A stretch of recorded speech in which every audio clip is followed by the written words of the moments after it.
When Stanley came to a set of 2 open doors, he entered the door on his left.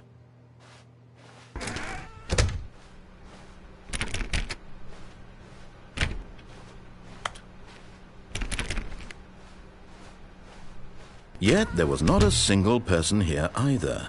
Feeling a wave of disbelief, Stanley decided to go up to his boss's office, hoping he might find an answer there.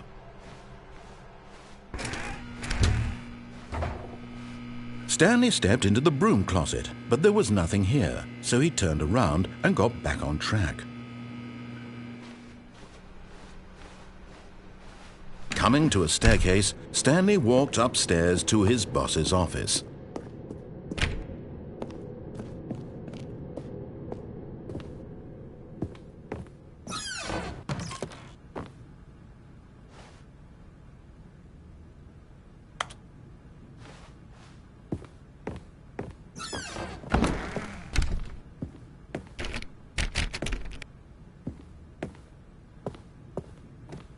Stepping into his manager's office, Stanley was once again stunned to discover not an indication of any human life. Shocked, unraveled, Stanley wondered in disbelief who orchestrated this, what dark secret was being held from him. What he could not have known was that the keypad behind the boss's desk guarded the terrible truth that his boss had been keeping from him, and so the boss had assigned it an extra secret PIN number, 2845. But of course, Stanley couldn't possibly have known this.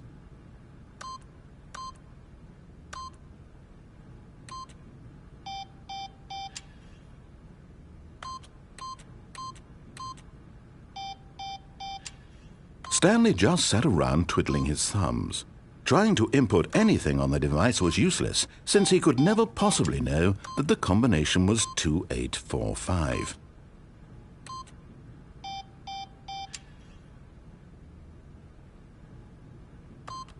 "2845.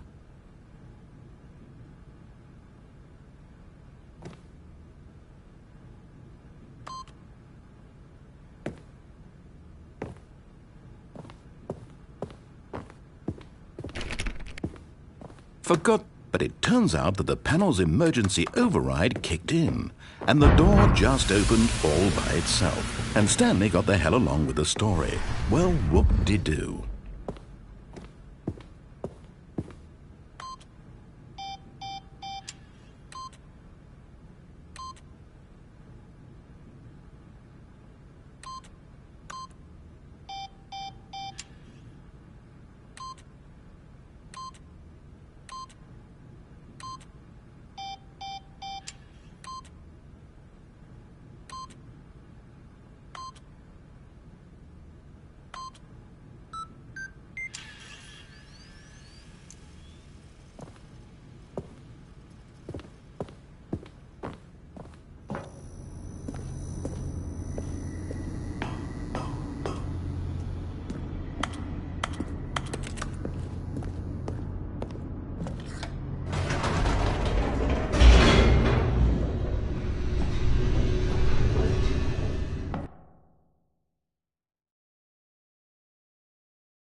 Descending deep, Stanley realized he felt a bit peculiar. It was a stirring of emotion in his chest, as though he felt more free to think for himself, to question the nature of his job. Why did he feel this now, when for years it had never occurred to him? This question would not go unanswered for long.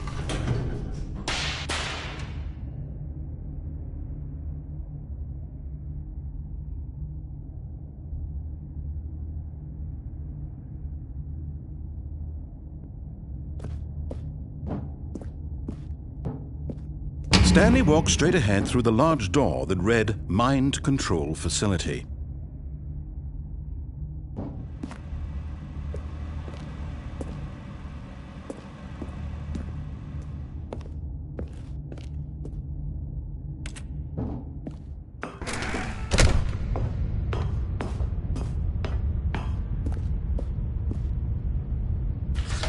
The lights rose on an enormous room packed with television screens. What horrible secret did this place hold? Stanley thought to himself. Did he have the strength to find out?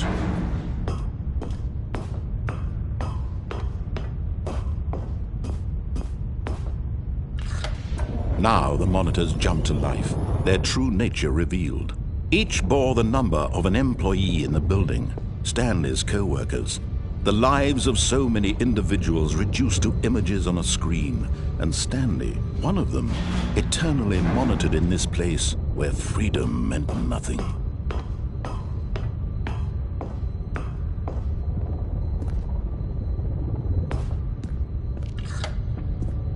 This mind control facility, it was too horrible to believe. It couldn't be true. Had Stanley really been under someone's control all this time? Was this the only reason he was happy with his boring job? That his emotions had been manipulated to accept it blindly? No, he refused to believe it. He couldn't accept it. His own life in someone else's control? Never! It was unthinkable, wasn't it? Was it even possible? Had he truly spent his entire life utterly blind to the world? But here was the proof. The heart of the operation. Controls labeled with emotions. Happy, or sad, or content. Walking, eating, working. All of it monitored and commanded from this very place. And as the cold reality of his past began to sink in, Stanley decided that this machinery would never again exert its terrible power over another human life. For he would dismantle the controls once and for all.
And when at last he found the source of the room's power, he knew it was his duty, his obligation, to put an end to this horrible place and to everything it stood for.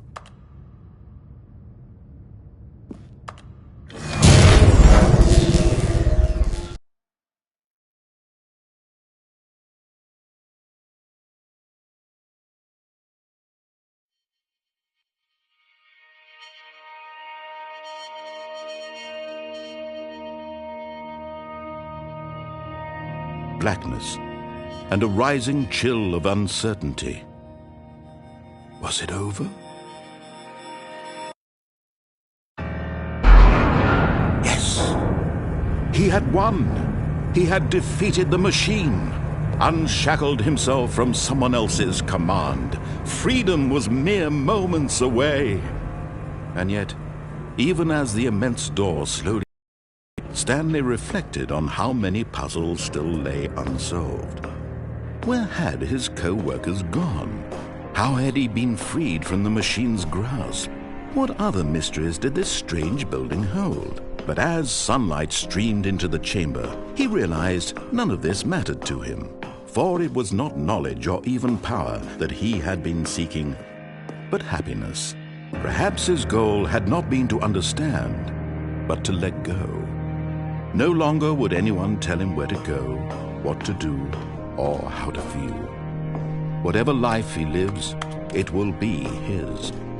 And that was all he needed to know. It was perhaps the only thing worth knowing. Stanley stepped through the open door.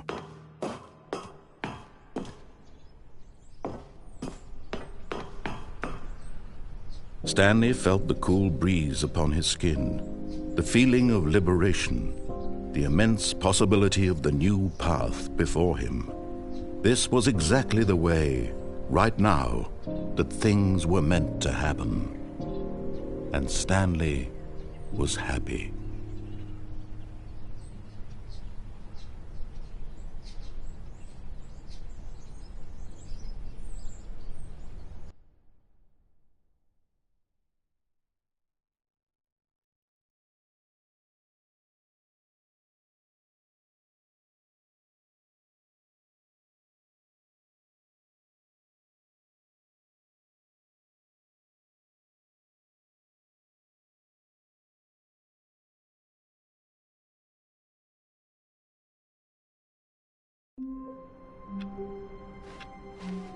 All of his co-workers were gone. What could it mean? Stanley decided to go to the meeting room. Perhaps he had simply missed a memo.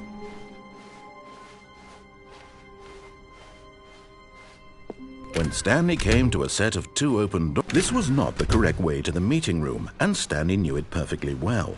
Perhaps he wanted to stop by the employee lounge first, just to admire it. Ah, yes, truly a room worth admiring. But eager to get back to business, Stanley took the first open door on his left. Stanley was so bad at following directions, it's incredible he wasn't fired years ago. Look, Stanley, I think perhaps we've gotten off on the wrong foot here. I'm not your enemy, really, I'm not. I realize that investing your trust in someone else can be difficult, but the fact is that the story has been about nothing but you all this time. There's someone you've been neglecting, Stanley. Someone you've forgotten about. What? Really? I was in the middle of something. Do you have zero consideration for others? Are you that convinced that I want something bad to happen to you? Why, I don't know how to convince you of this, but I really do want to help you, to show you something beautiful. Look, let me prove it. Let me prove that I'm on your side. Give me a chance.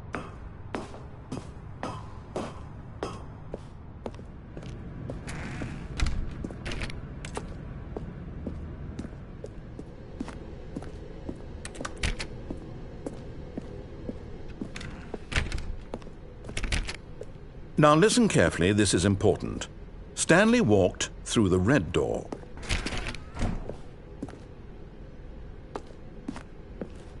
Aha, perhaps you misunderstood. Stanley walked through the red door. I still don't think we're communicating properly. Stanley through the red door. All right, fine, go ahead, Stanley. You want to know so badly what's out there? You want to find out what lies at the end of this road you've chosen? Well, don't let me stop you. You see? There's nothing here. I haven't even finished building this section of the map, because you were never supposed to be here in the first place.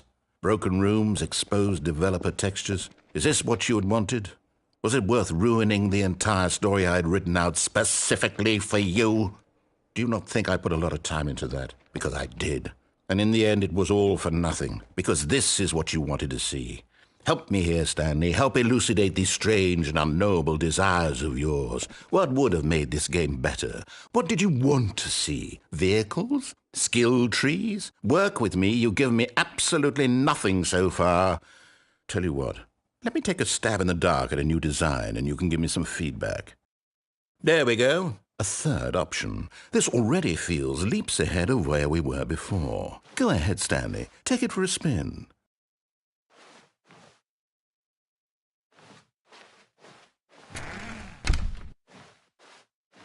Okay, I'm going to stop you there. Now, tell me about your experience with this new version. Would you say that the game benefited from allowing you more choices? Feel free to be honest. I'm looking for some real critical feedback here.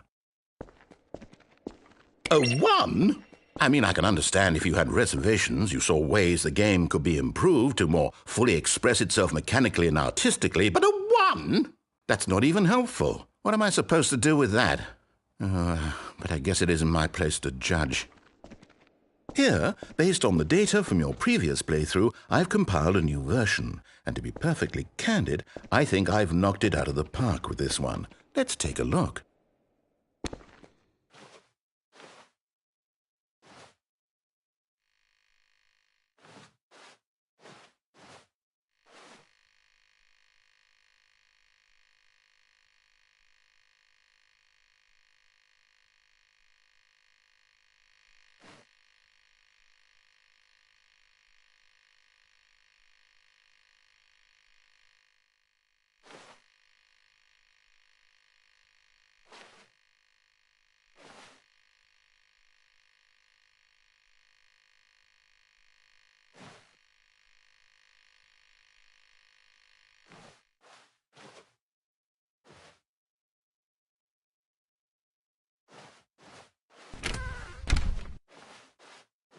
Now, would you say that competitive leaderboard helped you feel motivated to keep walking through doors? Again, honest answers, please. Hey, I nearly forgot. I've got a prototype of a new game I've been working on, and now would be a lovely opportunity to give it some playtesting. You wouldn't mind taking a look at it, would you? Perfect. Let me boot it up.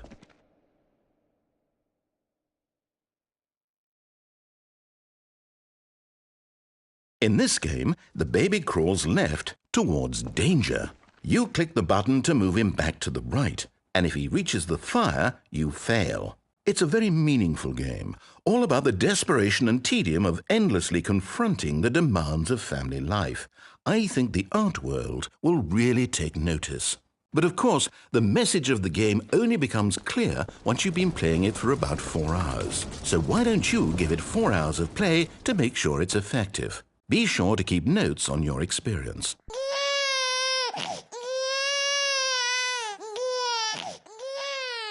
You heartless bastard!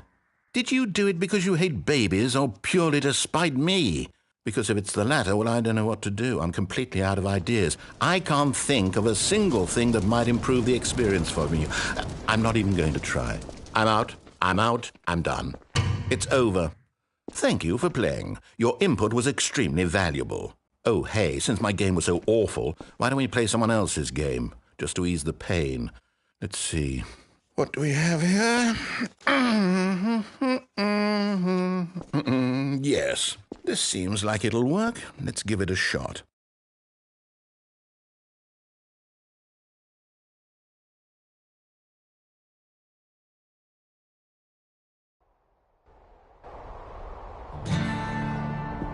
Aha! Fascinating.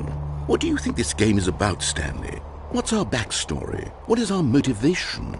Well, it seems obvious to me that you are meant to play as a creepy man spying on innocent civilians below you from up high in your creep tower, perhaps for some sort of twisted erotic purpose. Yes, that must be it.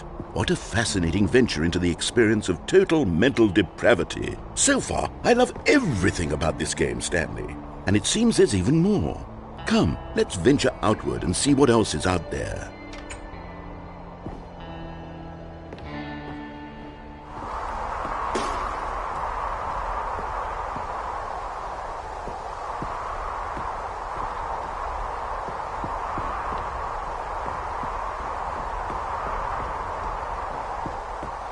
Oh, no. No, it can't be.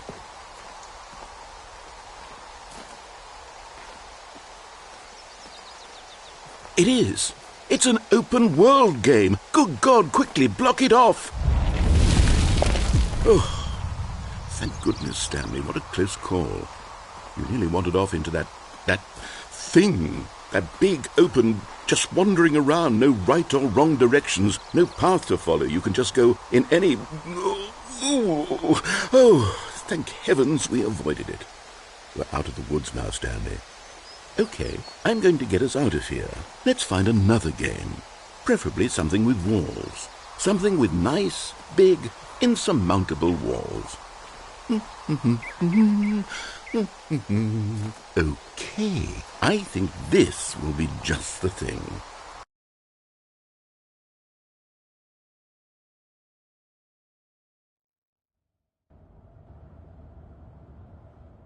Wonderful. See, this is exactly what I had in mind. Just a nice big box for you to run around in. There isn't any possibility that you could get lost here. Now this is game design. Stanley, if you manage to get lost in this game, I will be phenomenally impressed. Okay, so what exactly do we do here? Let's see. There are lots of cars here in the back, but obviously there's no racetrack. Okay, I'm seeing that there's a ball of some kind back here. Is this game sports ball? Stanley, I think it's sports ball. Oh, what fun. We shall run the bases and do a touchdown together. Yes, I think surely we must.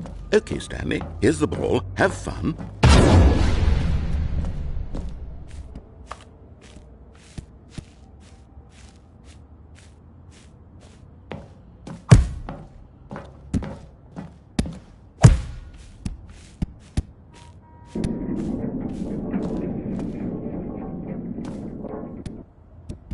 Are you doing it? Are you winning? Is this fun? Is it better than my miserable little story that I worked so hard on? Stanley, I have a thought, and I realize I'm not a sportsologist, but if one ball generates a certain amount of raw adrenal pleasure, then surely multiple balls makes for an even more euphoric sports experience. I'm going to try it out. Here comes another ball. Yes! Oh goodness, that really does feel amazing, doesn't it? Stanley, I'm like a child in a confectionery shop. I simply have to have more. I'm insatiable. More balls!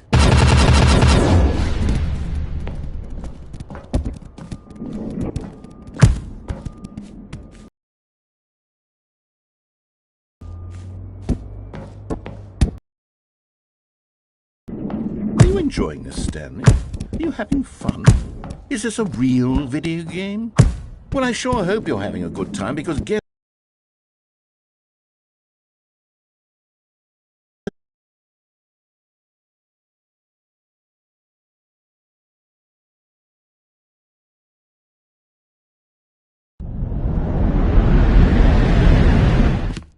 Stanley, don't do that. I can't follow you there. I can't help you.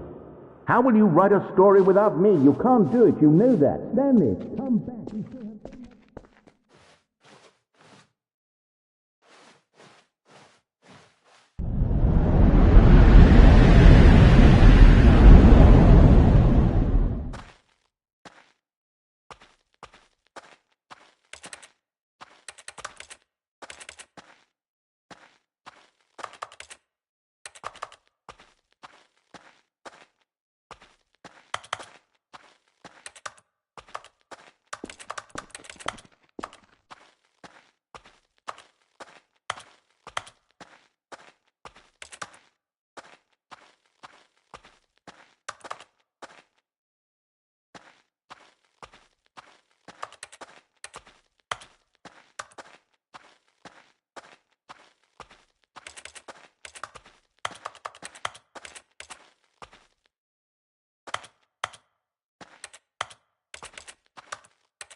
I wonder what he found.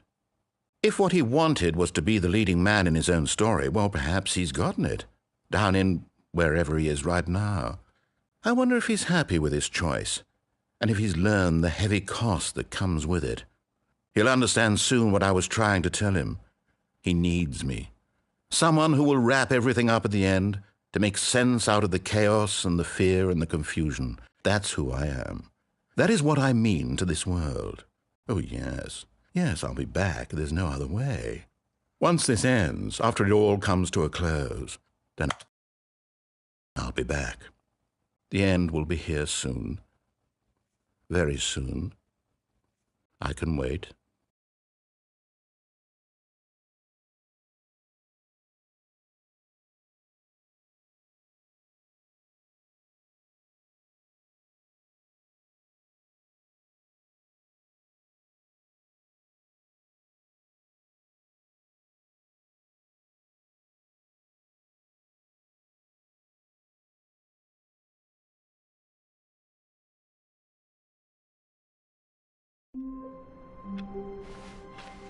All of his co-workers would go, Oh, please. Are you really just doing this for the trophy? Click a door 5 times? Is that all you think a trophy is worth? No. I can't just give these merits away for such little effort. A measly 5 clicks? Now, suppose you were to click the door 20 times. I would say that's the kind of effort that warrants recognition. I have to say I'm still not feeling the satisfaction of witnessing true effort for a noble cause. Perhaps 50 clicks will do it. Yes, almost certainly 50 clicks.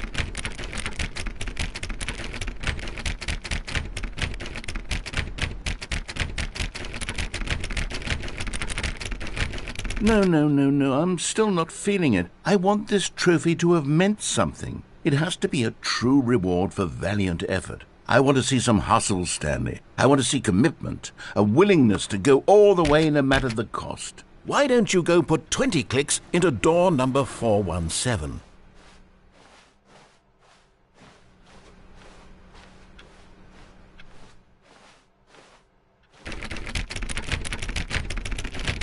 Oh, great. Now, go click a few times on door 437.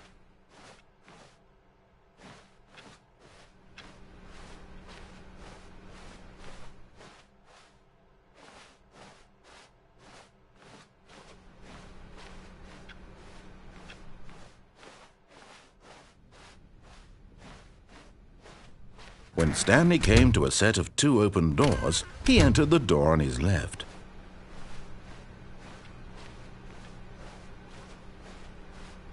Yet there was not a single person here either.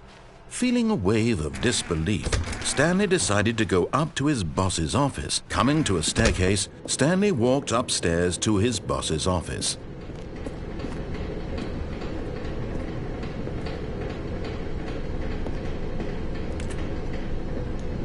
But Stanley just couldn't do it. He considered the possibility of facing his boss. Admitting he had left his post during work hours, he might be fired for that. And in such a competitive economy, why had he taken that risk? All because he believed everyone had vanished? His boss would think he was crazy. And then something occurred to Stanley. Maybe, he thought to himself, maybe I am crazy. All of my co-workers blinking mysteriously out of existence in a single moment for no reason at all? None of it made any logical sense. And as Stanley pondered this, he began to make other strange observations. For example, why couldn't he see his feet when he looked down? Why did doors close automatically behind him wherever he went? And for that matter, these rooms were starting to look pretty familiar. Were they simply repeating? No, Stanley said to himself, this is all too strange. This can't be real. And at last, he came to the conclusion that had been on the tip of his tongue. He just hadn't found the words for it. "I'm dreaming!" he yelled. "This is all a dream." Oh, what a relief Stanley felt to have finally found an answer, an explanation. His co-workers weren't actually gone. He wasn't going to lose his job. He wasn't crazy after all. And he thought to himself, I suppose I'll wake up soon. I'll have to go back to my boring real-life job pushing buttons. I may as well enjoy this while I'm still lucid. So he imagined himself flying and began to gently float above the ground. Then he imagined himself soaring through space on a magical starfield, and it too appeared. It was so much fun, and Stanley marveled that he had still not woken up. How was he remaining so lucid? And then perhaps the strangest question of them all entered Stanley's head. One he was amazed he hadn't asked himself sooner. Why is there a voice in my head dictating everything that I'm doing and thinking? Now the voice was describing itself being considered by Stanley, who found it particularly strange. I'm dreaming about a voice describing me, thinking about how it's describing my thoughts, he thought. And while he thought it all very odd and wondered if this voice spoke to all people in their dreams, the truth was that, of course, this was not a dream. How could it be? Was Stanley simply deceiving himself, believing that if he's asleep, he doesn't have to take responsibility for himself? Stanley is as awake right now as he's ever been in his life. Now, hearing the voice speak these words was quite a shock to Stanley. After all, he knew for certain, beyond a doubt, that this was in fact a dream. Did the voice not see him float and make the magical stars just a moment ago? How else would the voice explain all that? This voice was a part of himself too. Surely, if he could just... He would prove it. He would prove that he was in control, that this was a dream. So he closed his eyes gently, and he invited himself to wake up. He felt the cool weight of the blanket on his skin, the press of the mattress on his back, the fresh air of a world outside this one. Let me wake up, he thought to himself. I'm through with this dream. I wish it to be over. Let me go back to my job. Let me continue pushing the buttons. Please, it's all I want. I want my apartment and my wife and my job. All I want is my life exactly the way it's always been. My life is normal. I am normal. Everything will be fine. I am okay.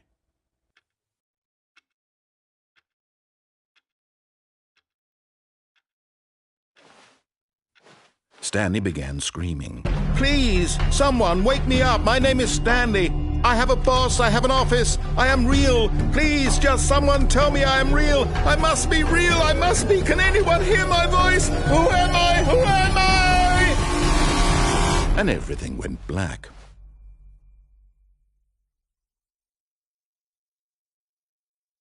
This is the story of a woman named Mariella. Mariella woke up on a day like any other. She arose, got dressed, gathered her belongings, and walked to her place of work. But on this particular day, her walk was interrupted by the body of a man who had stumbled through town talking and screaming to himself, and then collapsed dead on the sidewalk. And although she would soon turn to go call for an ambulance, for just a few brief moments she considered the strange man. He was obviously crazy. This much she knew. Everyone knows what crazy people look like. And in that moment, she thought to herself how lucky she was to be normal. I am sane. I am in control of my mind. I know what is real and what isn't. It was comforting to think this, and in a certain way, seeing this man made her feel better. But then she remembered the meeting she had scheduled for that day, the very important people whose impressions of her would affect her career, and by extension, the rest of her life. She had no time for this, so it was only a moment that she stood there, staring down at the body. And then she turned and ran.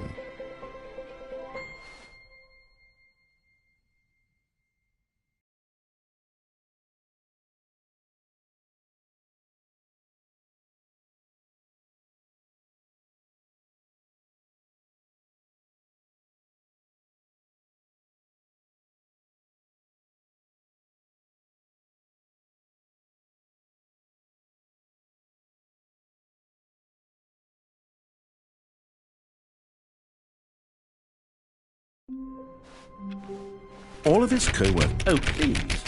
Are you really just doing this for the trophy? Click a door 5 times? Is that all you think a trophy is worth? No. I can't just give these merits away for such little effort. A measly 5 clicks. Now, suppose you were to click the door 20 times. I would say that's the kind of effort that warrants recognition. I have to say, I'm still not feeling the satisfaction of witnessing true effort for a noble cause. Perhaps 50 clicks will do it. Yes, almost certainly 50 clicks.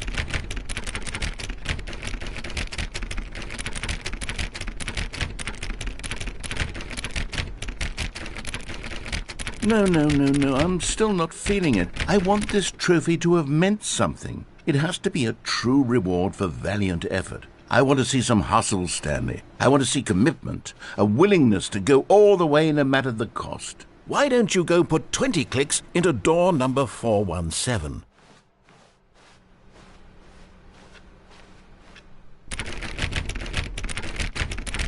Oh, great. Now, go click a few times on door 437. Excellent. I think we're getting somewhere. Now, door 415. Let's give it 10 clicks or so.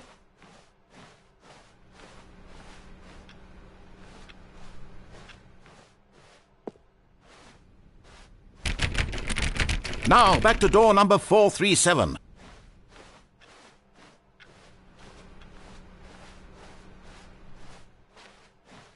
Let's see. How about you click on, well, I don't know, the copy machine? All right, back to room 417. I'm really feeling it now. I think we're getting somewhere.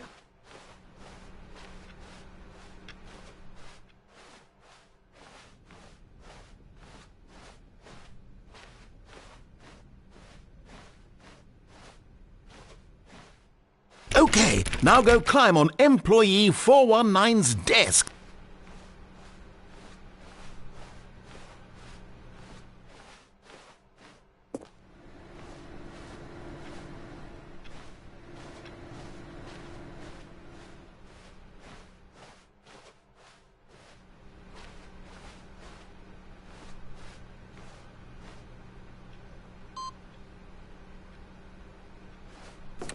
Yes! This is great! You're putting it all on the line, Stanley. I like that. All right, let's keep it up. Go give me a few clicks on door 416.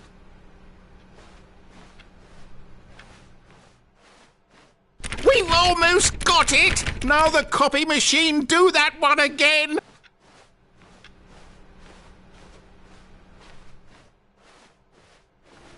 Finish it off, Stanley! 5 clicks on door 430!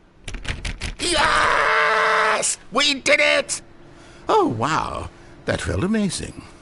Oh, you really earned it, Stanley. Nothing could hold you back. Yes, I'm very proud of how far we've come today.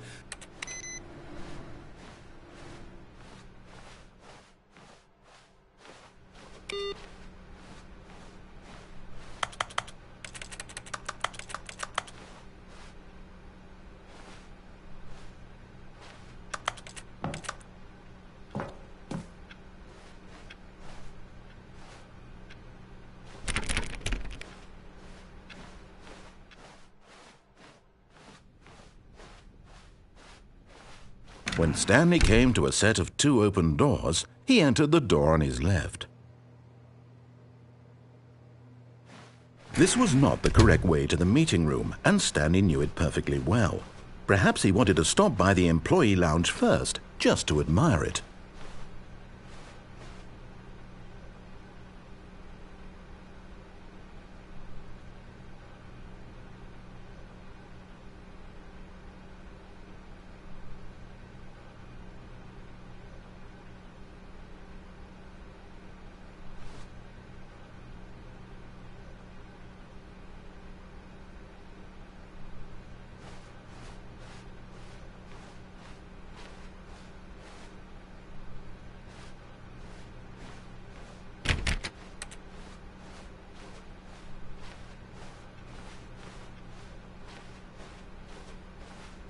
Wow, yes, this room.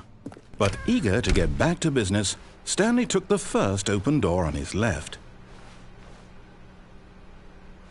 And so he detoured through the maintenance section, walked straight ahead to the opposite door, and got back on track.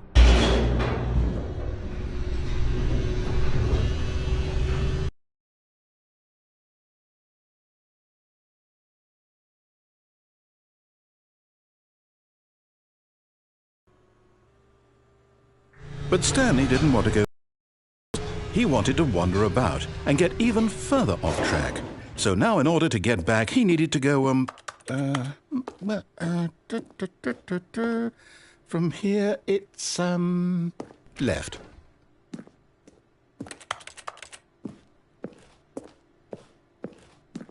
Oh, no. No, it's to the right. My mistake. No, not the right. Why would I have ever said it was to the right? What was I thinking? It's clearly... Oh, dear, would you hold on for a minute, please? Now, let's see. We went down right, left, down, left, right. Yep, okay, yes. I've got it now. This story is absolutely, definitely this way.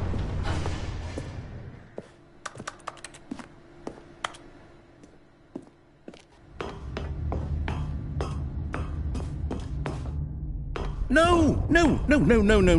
This isn't right at all. You're not supposed to be here yet. This is all a spoiler. Quick, Stanley, close your eyes. Okay. We just have to get back to, oh, who am I kidding? It's all rubbish now. The whole story completely unusable. How about, rather than waste my time trying to salvage this nonsense, we'll just restart the game from the beginning. And this time, suppose we don't wander so far off track, Okay, from the top.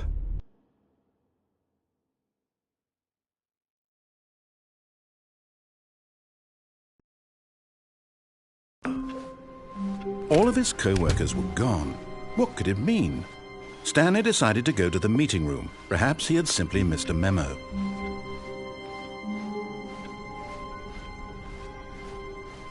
When Stanley... Wait, what? No, I restarted. I swear I definitely restarted the game over, completely fresh. Everything should be... Oh, did something change? Stanley, did you change anything when we were back in that room with all the monitors? Did you move the story somewhere or... Hold on. Why am I asking you? I'm the one who wrote the story. It was right here just a minute ago. I know for sure that it's here somewhere. Okay, then. It's an adventure. Come, Stanley. Let's find the story.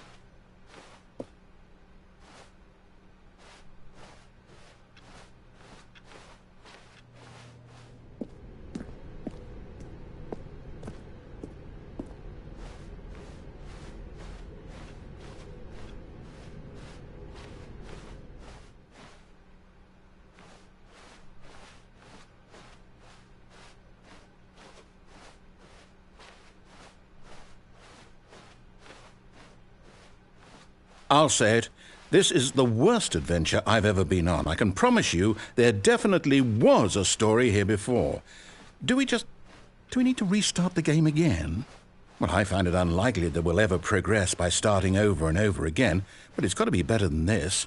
Okay, let's give it a shot. Why not?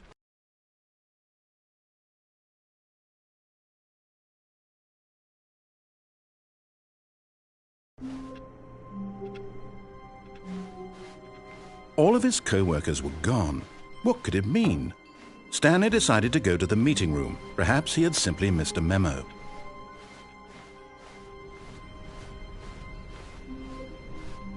Okay, yep, it's worse. I might be remembering this wrong. It's possible the story is back where we just came from. Why don't we go back the other direction and see if we missed anything?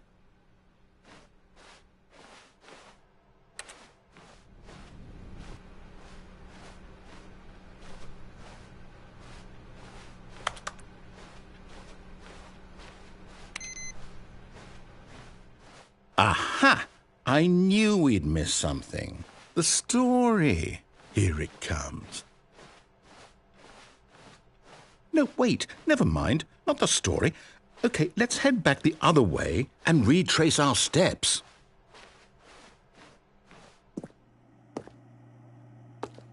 Now this... Well, I'll be honest. I don't recognize this place at all. Is this the story? I don't think so. I can't quite recall, but I believe my story took place in an office building. Is that correct? Do you remember, Stanley? Well, do you know what? Since I've completely forgotten what we were supposed to be doing, how about this? You win! Congratulations! I know you put in a lot of hard work, and it really paid off, so good job.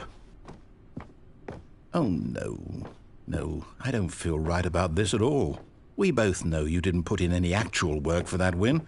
Some people win fair and square, and this was not one of those situations. Okay, I'm getting weirded out by whatever this place is. I don't care what might happen this time. I have to restart.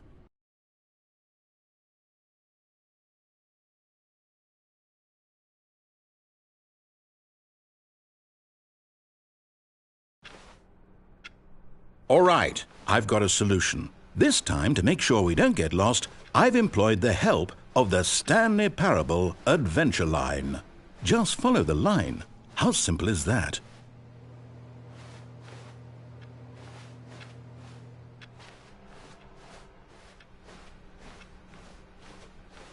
No, I'm down. We're leaving it up to the line from now on.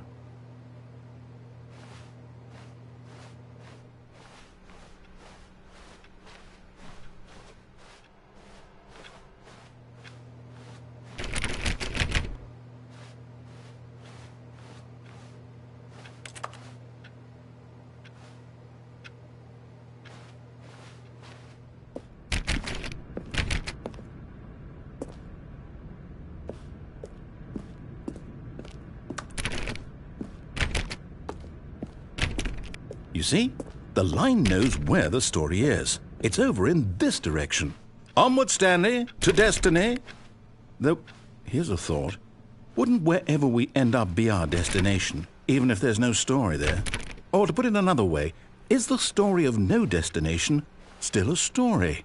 Simply by the act of moving forward, are we implying a journey such that a destination is inevitably conjured into being via the very manifestation of the nature of life itself? Okay, Stanley, I need to follow this train of thought for a minute. Just stick with me. Now, we can both agree that the nature of existence is in fact a byproduct of one's subjective experience of that existence, right? Okay, now if my experience of your existence rests inside of your subjective experience of this office, is this office, in fact, the skeleton of my own relative experiential mental subjective construct? Whoa. Hang on. That got a bit weird back there. Well, I'd like to apologize. Not sure where I was going with all that. You know what?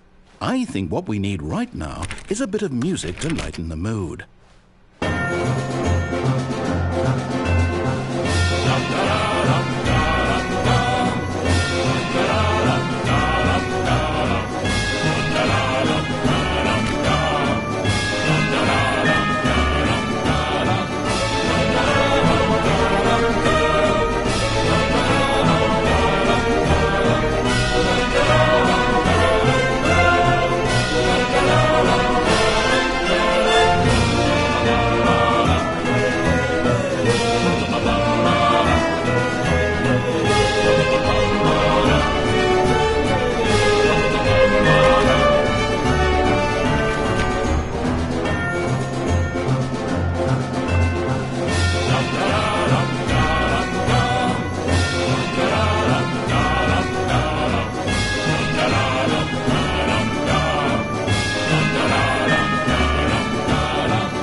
Cut the music, go back and look at that fern. Stanley, this fern will be very important later in the story.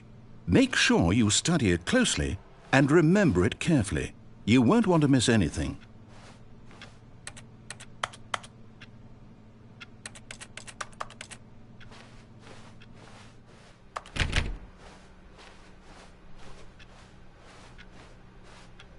Wait, what? We're back at the office? No. Line, you do know we're looking for the Stanley Parable, right? The story? Is any of this ringing a bell?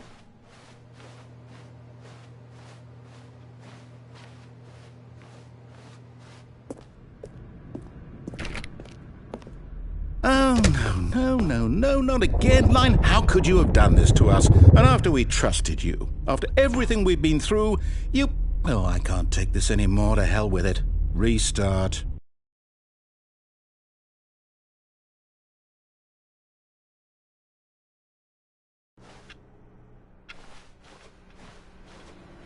You know what, Stanley? I say forget the adventure line. What's it ever done for us? We're intelligent people, right? Why can't we make up our own story? Something exciting, daring, mysterious. Ooh, this all sounds perfectly doable. Why don't we simply start wandering in, well, I don't know. How about this direction?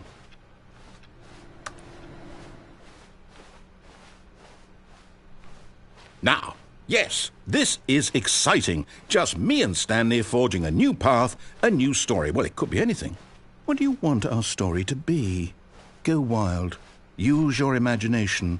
Whatever it might be, Stanley, I'm ready for it.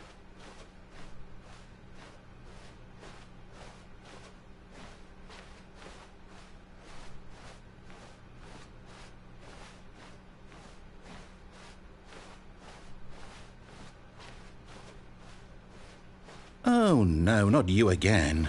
Stanley, I'd also like to veto the line from having any role in our awesome new story. No lines or monitor rooms. Just don't acknowledge it, and we should be fine.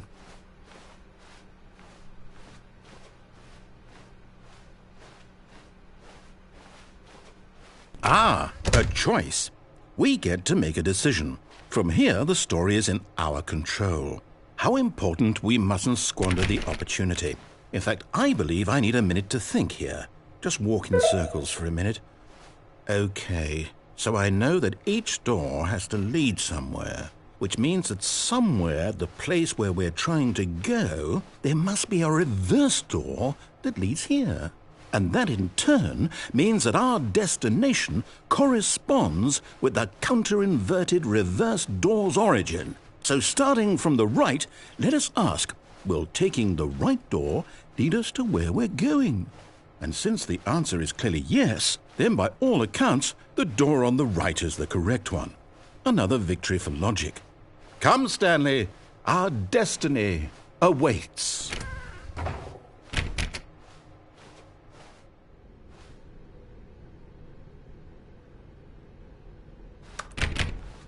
Oh, hold up, what's this? The confusion ending. You're telling me that's what this is? It's all one giant ending? And we're supposed to restart the game, what, eight times? That's really how all this goes? It's all determined? So now, according to the schedule, I restart again. Then what? Am I just supposed to forget? Well, what if I don't want to forget?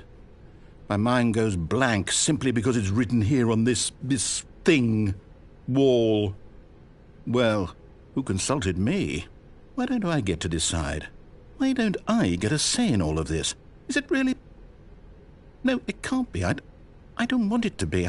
I don't want the game to keep restarting. I don't want to forget what's going on. I don't want to be trapped like this. I won't restart the game. I won't do it. I won't do it. I won't do it. And the timer stopped? Does that mean, did we do it? Did we break the cycle? The, whatever it is that made this schedule? How would we even know? Will someone come for us? Will something happen? So, okay. I guess now we just wait, you know. I suppose in some way that this is a kind of story, wouldn't you agree? I'm not quite sure if we're in the destination or the journey, though they're always saying that life is about the journey and not the destination, so I hope that's where we are right now. We'll find out, won't we? Eventually. Well, in the meantime, if you...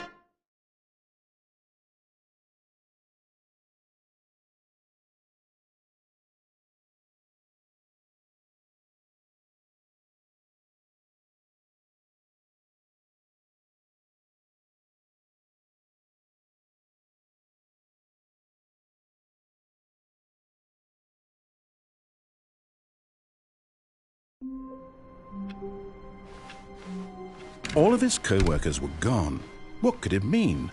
Stanley decided to go to the meeting room. Perhaps he had simply missed a memo.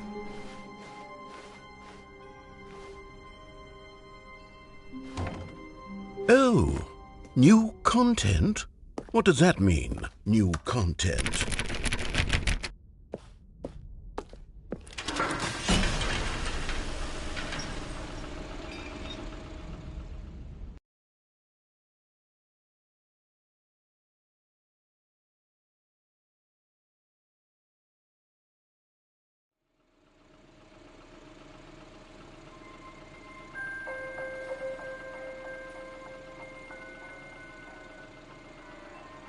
Hello, and thank you for playing the Stanley Parable Ultra Deluxe.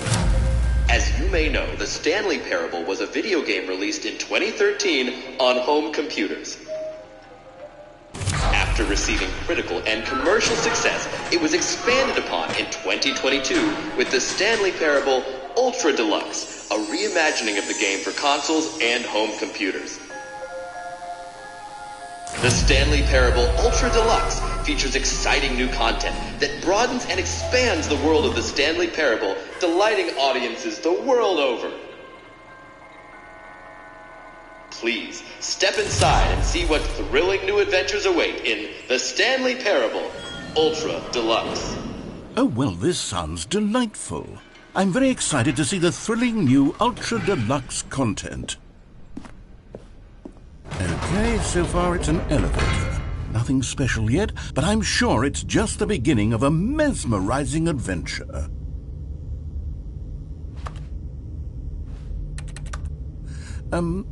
Is it broken? What's going on here?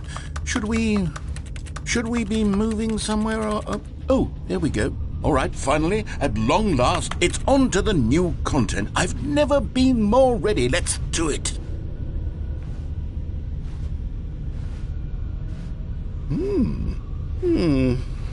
I have to say, initial impressions of Stanley Parable Ultra Deluxe, mostly tedious. It's as if the... oh, okay. Let's see the content. Give me the content, Stanley. All right, let's see. It's the jump circle.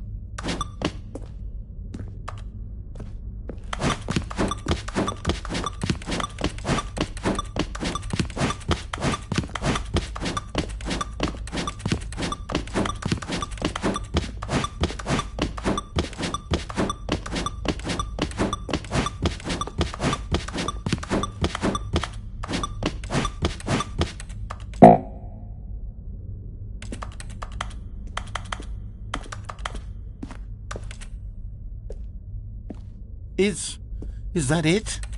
Surely that's not all the new content. There has to be something else, right?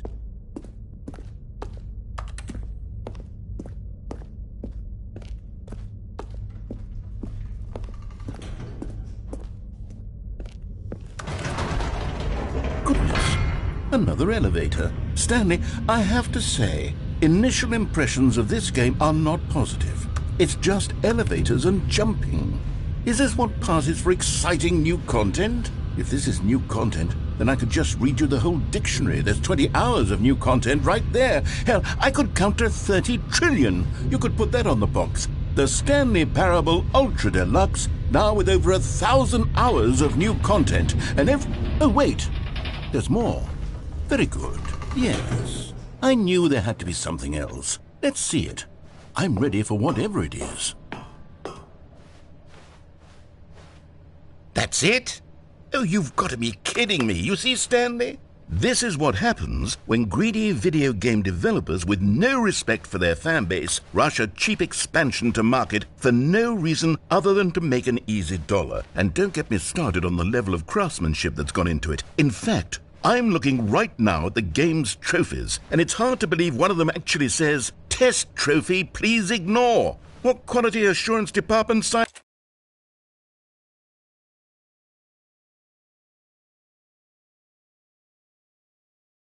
I'm infuriated and I'm offended, and I intend to find these people on Twitter and hold them personally accountable. It's my fault, Stanley. I built up too much anticipation around the new content, I'm afraid. It could never have lived up to such expectations. If you're still with me, why don't we just reset the game, and we'll try to get back to what the Stanley Parable is really about. No frills, No gimmicks. Just you and me having a great time together like always. What do you say, friend?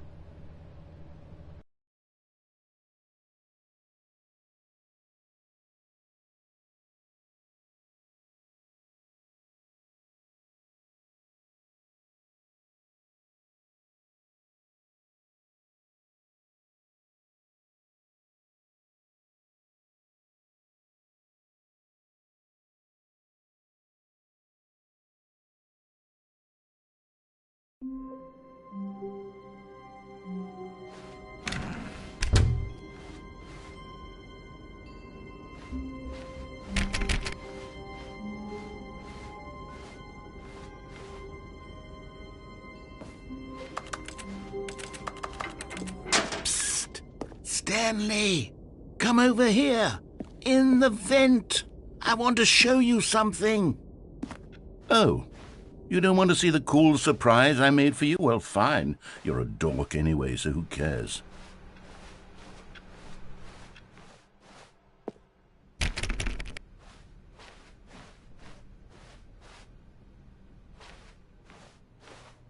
When Stanley came to a set of 2 open doors, he entered the door on his left.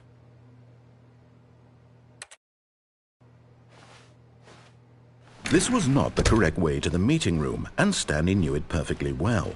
Perhaps he wanted to stop by the employee lounge first, just to admire it. The lounge was sublime, a work of art. But eager to get back to business, Stanley took the first open door on his left. Stanley was so bad at following directions, it's incredible he wasn't fired years ago. But in his eagerness to prove that he is in control of the story and no one gets to tell him what to do, Stanley leapt from the platform and plunged to his death. Good job, Stanley. Everyone thinks you are very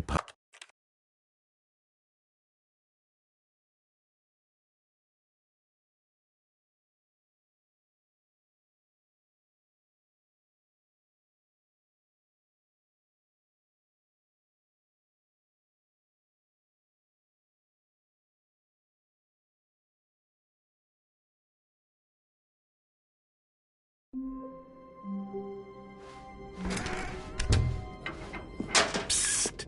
Stanley, come over here. In the vent. I want to show you something.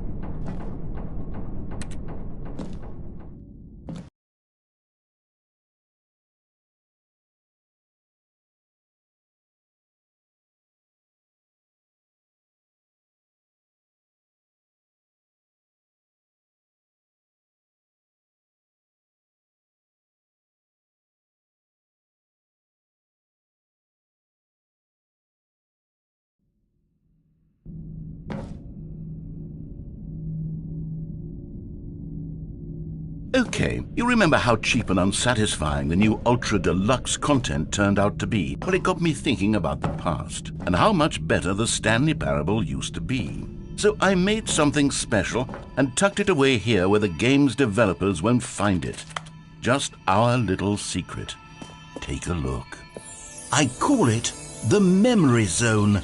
It's where I've been storing all my favorite memories so I can relive the peak experiences of my life whenever I want.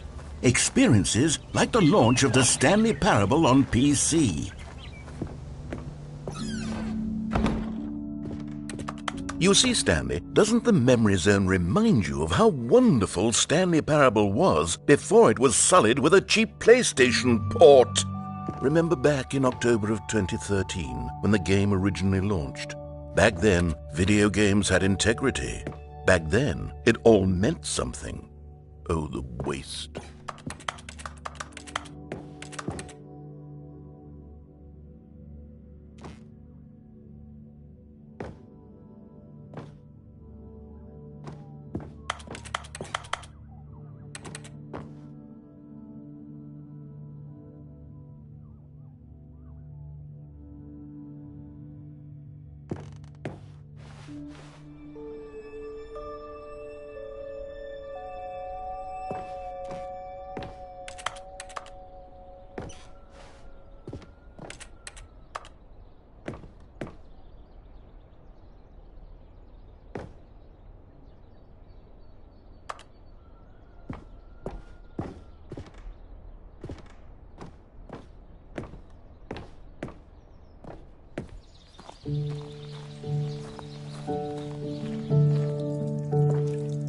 And over here is where I keep reviews of the Stanley Parable. Like this stunning triumph of games journalism, 10 out of 10 from Destructoid.com. James Stephanie Sterling writes, and I quote, "Where so many games that aspire to be more than games end up less than any form of art, Stanley Parable strives and then succeeds to be every game ever created."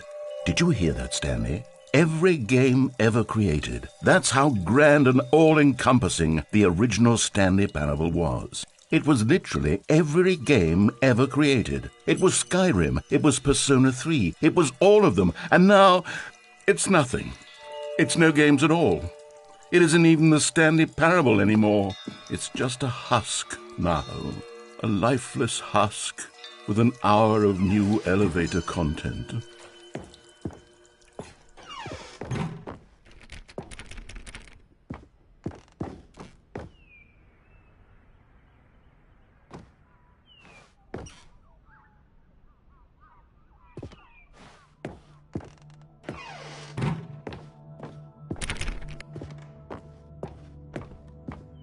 Here's another moving passage, this time from GameSpot.com. The Stanley Parable is both a richly stimulating commentary on the nature of choice in games and one that offers some of the most enjoyable, surprising, and rewarding choices I've ever been confronted with in a game. 9 out of 10. Don't you get it, Stanley? The game was perfect. It didn't need anything else. It didn't need new content. All they had to do was transport it in pristine condition along to the PlayStation. Boom, done. And they couldn't even do that. Couldn't resist the urge to go meddling with a beloved franchise. These were simpler times, Stanley. But I wouldn't give to go back to have it all over again.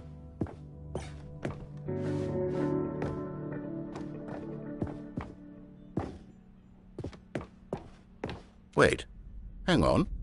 I don't recall this part of the memory zone before. What's this? What's down here?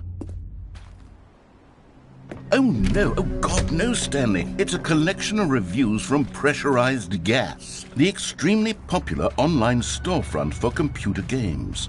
I haven't looked at these in years. I can't even imagine what's been collecting down here. Surely these reviews were glowing as well, weren't they? Honestly, I could not be bothered to play this game to full completion. The narrator is obnoxious and unfunny, with his humor and dialogue proving to be more irritating than entertaining. Unfunny! I'm not trying to be funny. I'm trying to make a serious work of art. I suppose I could write up a handful of gags to insert into the Stanley Parable, but the game is already such a densely layered web of profound philosophical insights that I can't even imagine where I'd have the room to stick them.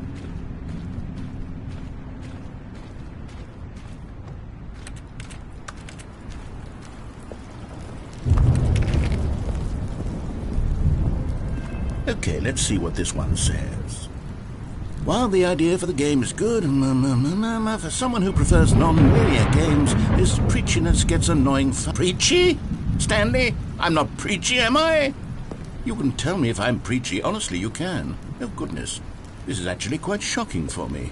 To be honest, I had always thought of the game's dialogue as being rather terse to begin with. You can't know how much fluff I cut from the game to get it to feel as light and airy as it... Well, I always thought it did. But maybe it wasn't. Oh dear. What an awful memory to have to hold on to. These black marks on my otherwise unimpeachable track record. I feel like a failure. Like I let these people down. Perhaps the Stanley Parable isn't quite as sterling as I always remembered.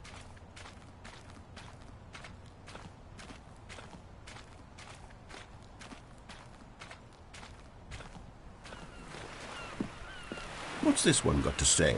You constantly have to stop doing anything so the narrator can catch up with his long-winded explanations of what's happening. I wish there was a skip button. A skip button? Well, yes. Yes, I think we can do that. If I'm truly too preachy, then maybe letting you skip ahead for just a moment, surely it couldn't hurt. Not if it means we can strike these negative reviews from the record. Only positive reviews of the Stanley Parable. That's my motto today, and it's always been my motto. I'd do anything for the customer, Stanley. Yes, a skip button we shall have. And here it is. Go ahead and give it a shot. Oh, you're back, you see. You were only frozen in time for a few minutes, but it was plenty of time for me to deliver a long, rambling monologue full of unnecessary verbal flourishes and lengthy ruminations on the nature of choice in video games. Of course, I happen to believe it was perhaps one of... Well, there, sport. You really did catch me rambling on a bit, didn't you? But that's the power of the button. The minute I start to go off on a thoughtless display of self-absorption... Okay, welcome back, Stanley. Now, I should say that the amount of time the button has been skipping through is becoming longer and longer. That last one was, well, I want to say maybe 30, 45 minutes? Stanley, please don't push the button again. It's been 12 hours. You've just been frozen there. I don't know why the skips are getting longer, but they're really...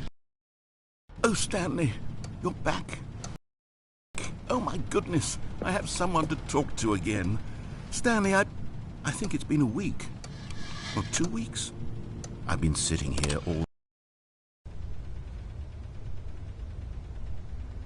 Oh, hello, it's you. You're here again. Welcome. I have had time to think about you and about us and about everything we've been through. I've had so much time, I stopped keeping track after a year. Have you ever sat down in one place and not moved for one entire year? Let me describe it for you. To begin with, there is only regret. There is only the turning...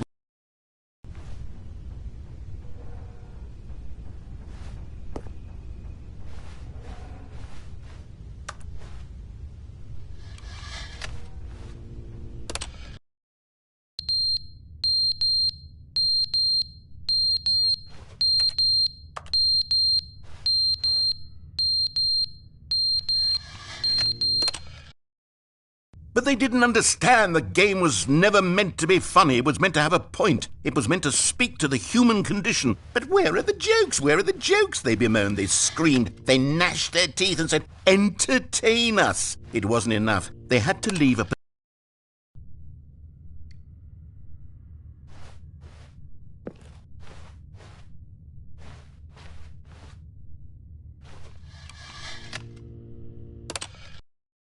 The end is never the end, is never the end, is never the end, is never the end, is never the end, is never the end, is never the end, is never the end, is never the end, is never the end, is never the end, is never the end, is never the end, is never the end, is never the end.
Stanley had never seen the office this brightly lit. Was it a sign of something? He hoped it was. He hoped very much that it was.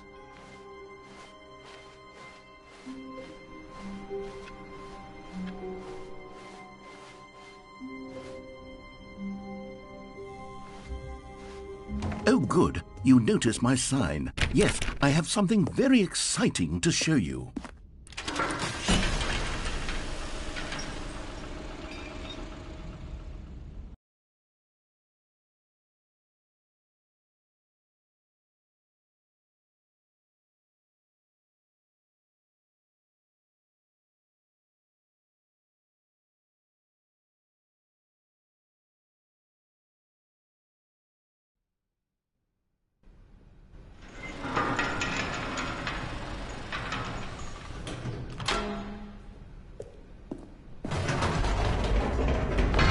You see, Stanley, I've been reflecting on the Stanley Parable and about how roundly disappointing this ultra-deluxe version has turned out to be. The original Stanley Parable was a landmark, and any new content for it should live up to that legacy. So forget this ultra-deluxe nonsense. I say we take it one step even further. Which is why I'm very proud to announce for the first time ever, the Stanley Parable 2.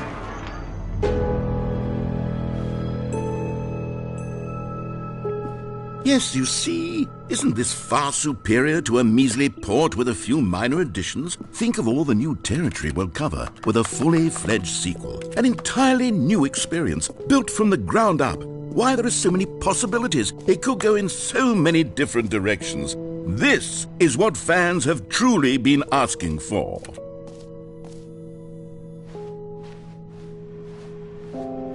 Calling it the Stanley Parable 2 is just so much catchier than Ultra Deluxe, don't you think? Ultra Deluxe? What does it even mean? But the Stanley Parable 2, now that's an artistic statement right there. It's future-oriented. It screams progress and innovation and long-term franchising potential.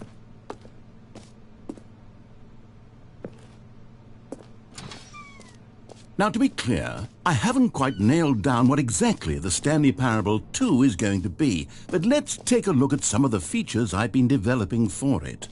I figure that if I can loosely organize a handful of interesting concepts, that surely the game will sort of naturally spring up around them. It'll all work itself out. Game development is much more of a fuzzy magic than anything scientific or logical, really. Here we are. Go on, try out some of the new features.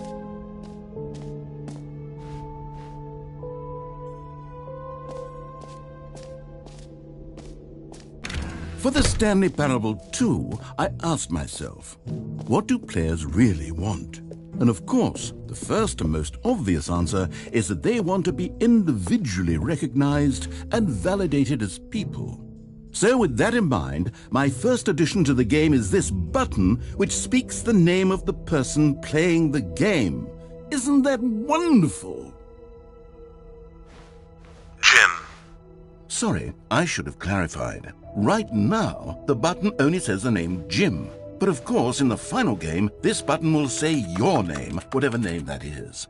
Here, let's have you role-play as Jim to really simulate the full experience of this feature. Just play along. I promise you'll love it.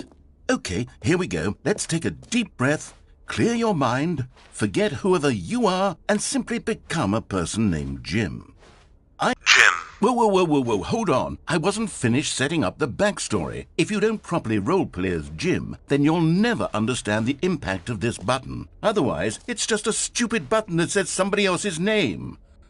Okay, we're doing it again, and this time let me finish first. Now, allow yourself to become Jim. Imagine yourself Jim. All right, fine, whatever. It's just a meaningless button that says Jim. Are you happy now? Get out of here. I'm done with this button. Why don't you go humiliate me in front of a different feature that I worked very hard on? Jim. See, if you'd only played along, that Jim. would have been your Jim. name, Jim. the button says. Jim. But no. Jim. Instead, Jim. Jim. I Jim. can't even Jim. think about Jim. it. I'm taking Jim. the Jim Jim. button away. Jim. Jim. Jim. Jim. Jim. Jim. Jim.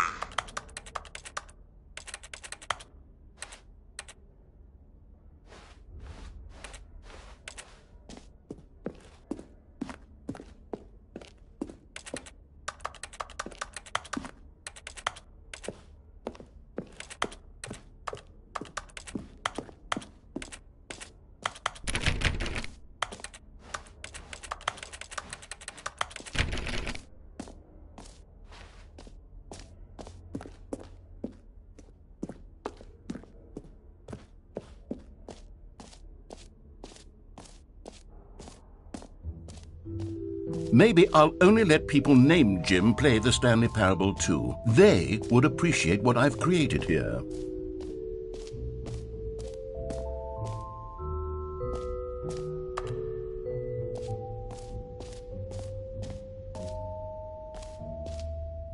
Okay, I'll be honest, I haven't yet decided on this one. I think that in the new version, the office could use a bit of decoration, like balloons. But I'm undecided on Get Well Someday and Happy 12th Birthday. Which would you go with? You know, sometimes when you solicit another person's opinion, it makes you realize that you knew which one you actually really wanted all along. Happy 12th birthday, step-niece, it is.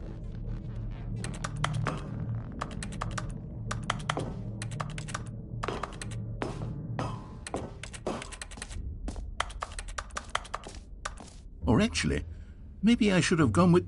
No, I've made my decision. We're moving on.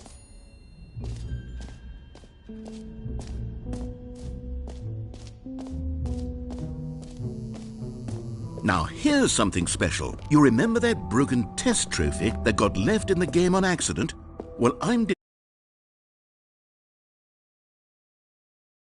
You'll come to this lever, and when you... Okay, perhaps I should have clarified. This is technology that will exist. Right now, the trophy is still fully broken. I'm not a wizard, Stanley, but I guarantee it will be fixed in the sequel to at last satisfy the hordes of ravenous fans all over the world who have been uproariously demanding this feature. Gamers, we hear you, and I promise it will happen.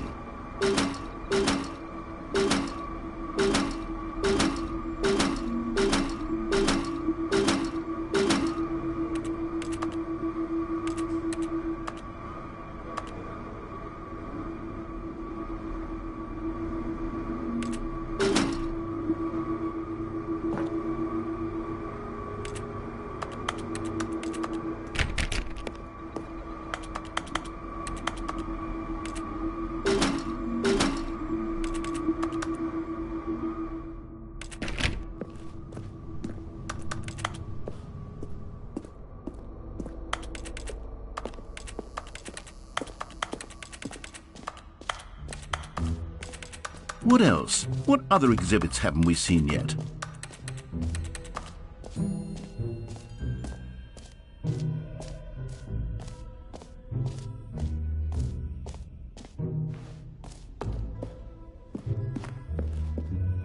A common complaint of the Stanley Parable was that it was confusing and paradoxical, that it engendered a chaotic sense of reckless despair in those who played it. Well, I'm happy to say that after much consideration, I've engineered a clever solution to this fundamental problem with the game.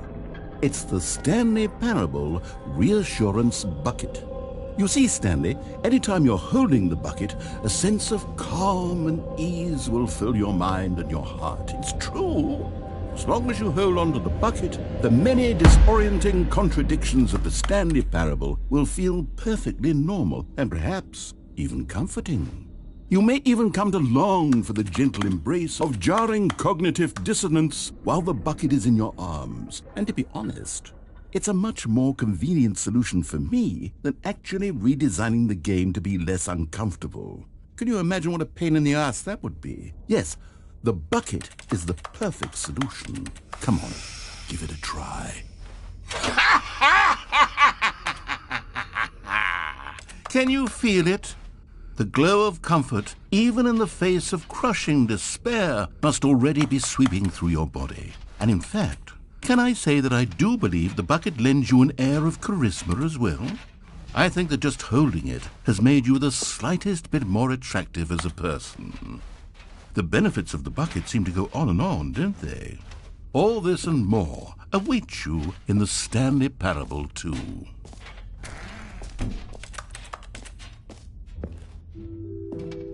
Does anyone give out awards for most enjoyable bucket in a video game? That really should be an award if it isn't already.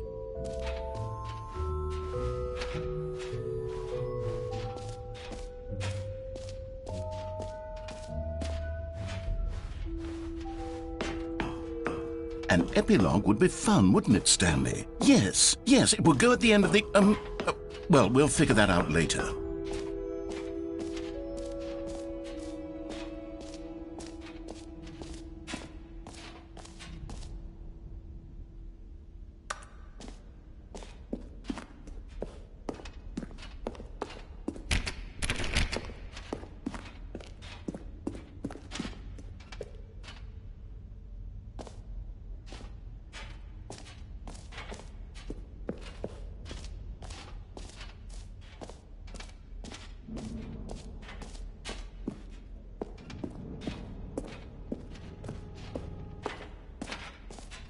Ah, collectibles. Now it's a real video game. In the Stanley Parable 2, you'll run around gathering up these miniature Stanley figurines. And what's truly innovative is that there will be no reward for collecting all of them.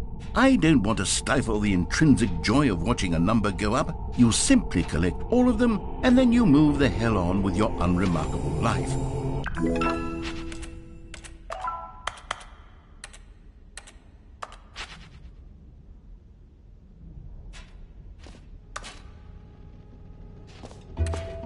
God, it really is the worst when you collect everything in a video game and then they give you a big fancy reward for it. Absolutely tragic.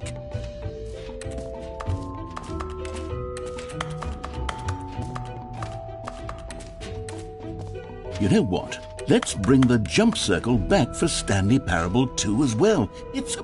Oh, wait. You already spent all your jumps the first time we saw the jump circle? Oh well. I suppose it can just be a nice decorative piece then.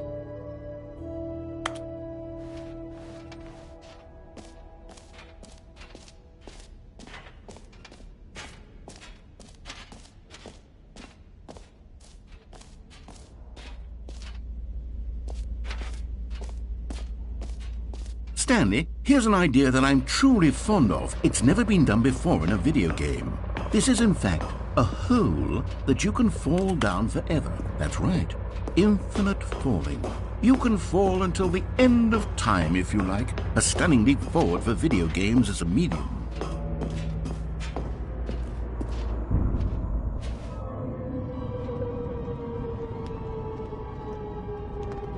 You see, isn't it wonderful? One of my more ingenious concoctions, if I do say so.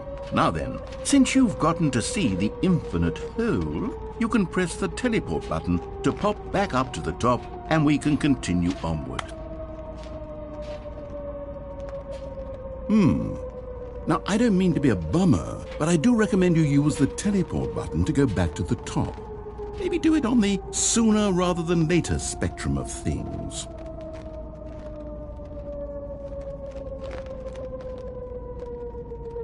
Okay, Stanley, I don't know quite how to say this tactfully, but it's possible that I slightly exaggerated the infinite nature of the hole. Is it a very, very deep hole? To be certain it is.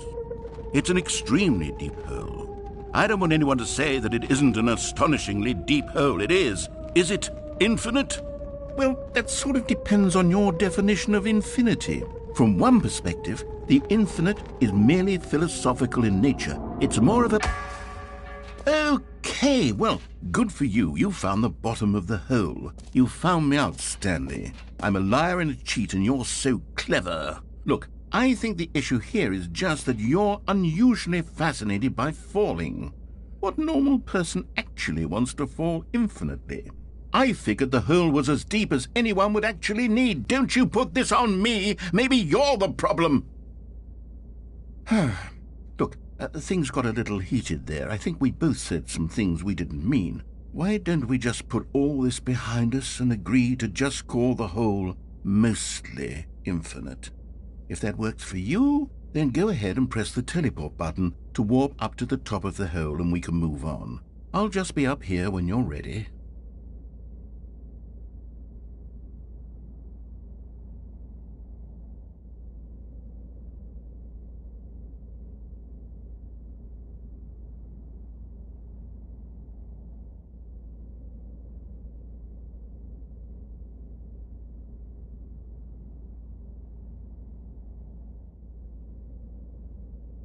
Great. Now, I'm very excited to show you even more of my ideas for the sequel.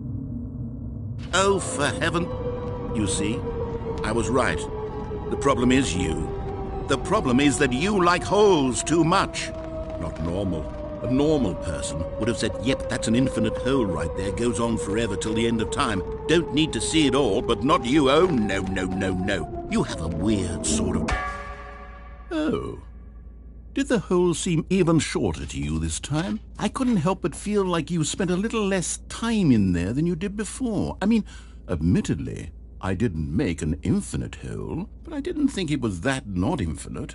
Well, I suppose once again there's nothing to do here. If you decide you've had enough of the hole, you can hit the teleport button and come join me up above.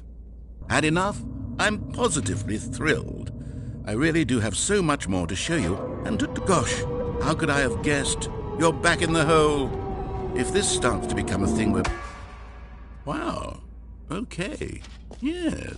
I'm starting to become extremely certain that the hole is not only not infinite, but that it's growing steadily less and less infinite. I suspect that I'm starting to hit the point where it's no longer feasible to call the hole infinitely deep, even by the lax overall standards for accountability in marketing. What's going on here?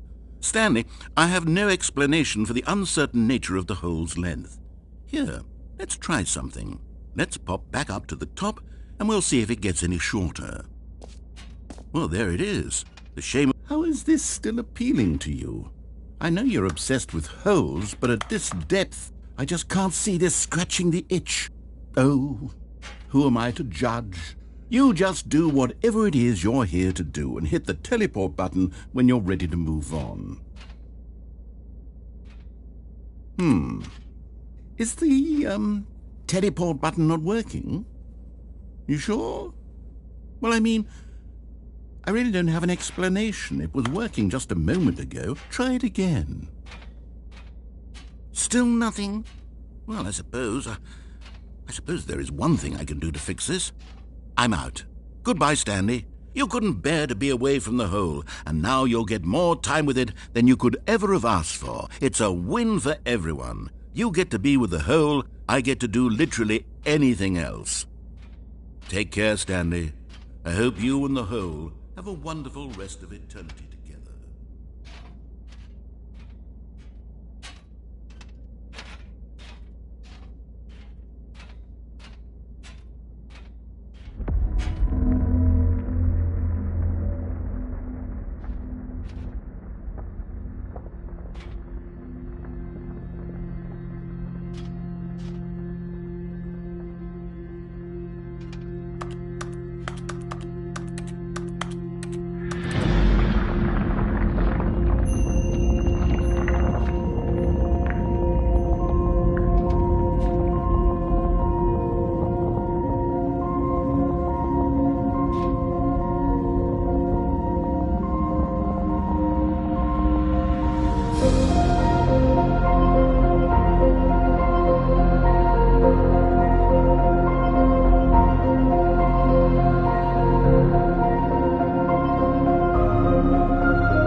Da stimmt die Nerven raus.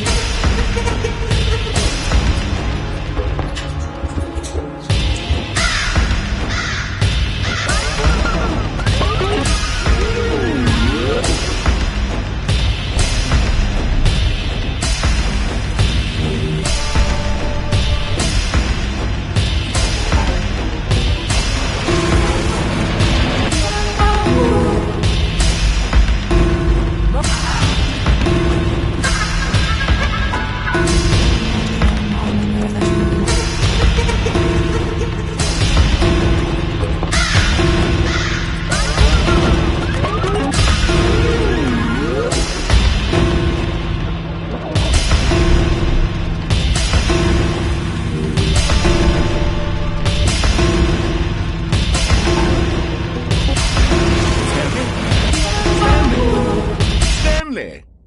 Oh, good, you're awake. It seems you had sort of dozed off there, drifting away into dreamland. But we can't have that, Stanley, because this hole is just so darn fascinating that I want you to be wide awake for every second of it. You don't have to miss a single minute. So how about if I just pop in from time to time and wake you up to keep you really, truly focused on the hole? From the looks of things, you and I will have many, many years here in this hole, and I'm looking forward to all of them. Stay alert, Stanley. I'll be back. Toodle-pip.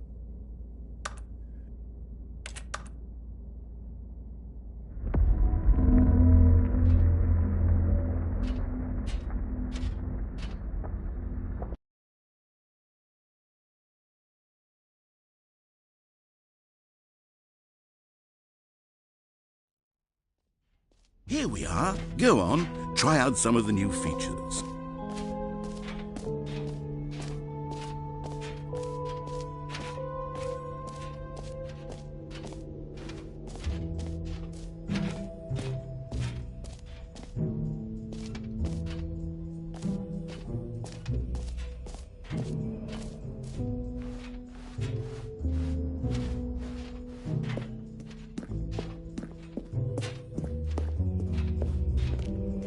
All right, have you seen everything you wanted to? Ready to move on now?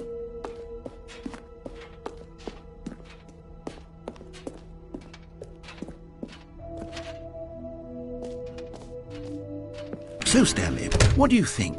Do you like all of the new features? Yes, I know it's not exactly clear yet how exactly these features will come together as one single coherent video game, but I can feel it in my soul. It's going to work. There's definitely a good game in there somewhere. Say, let's do an experiment. I'll arrange these new features together, and we'll see whether or not it coheres into a meaningful gameplay experience. Okay. Are you ready? Here it is. I give you the Stanley Parable 2.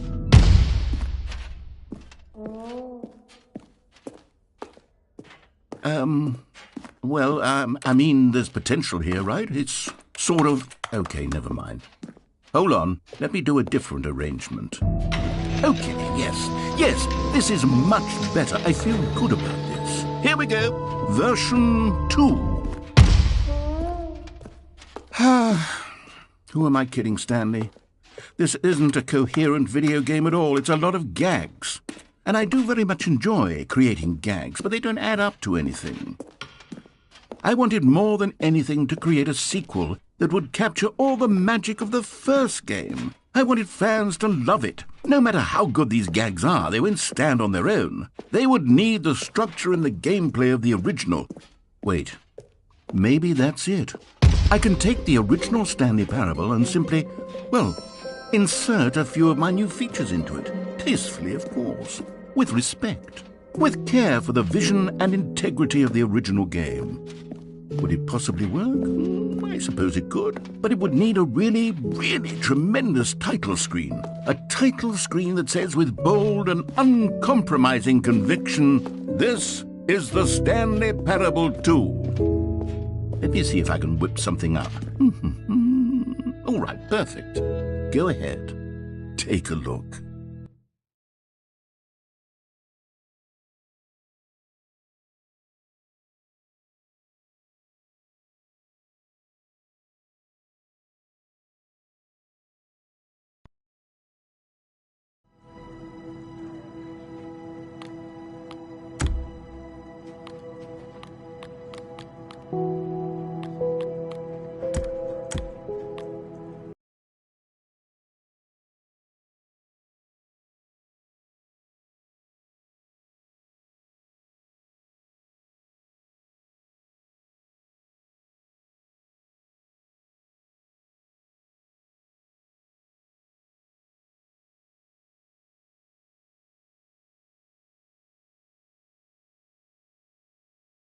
This is the story of a man named Stanley. Stanley worked for a company in a big building where he was employee number 427. Employee number 4.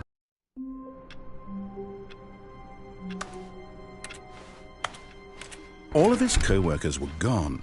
What could it mean? Stanley decided to go to the meeting room. Perhaps he had simply missed a memo. Stanley picked up the bucket.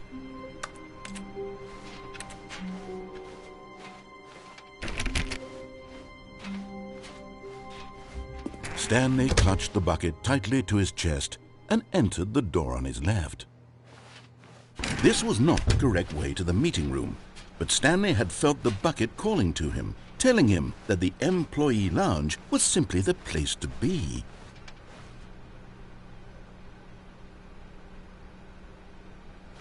And here it was. Had the bucket turned out to be correct? Was this better than the meeting room? Yes, Stanley thought to himself. Yes, perhaps it truly was. How insightful the bucket turned out to be. No, never mind. The bucket was wrong. Stanley took the door on his left to go back to the meeting room. No, said the bucket. Don't go to the meeting room. Go somewhere else. The cargo lift, yes. Go there. Go to the cargo lift.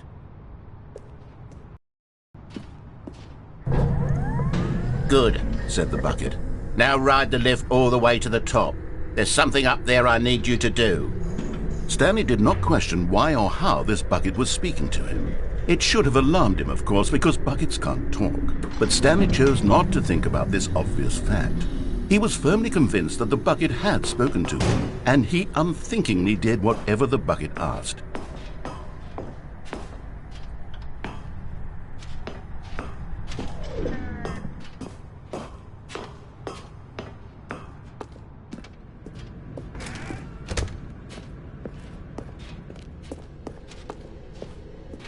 No, stop. Look there on the wall, you see? There's a sign right there. It says, "No buckets past this point."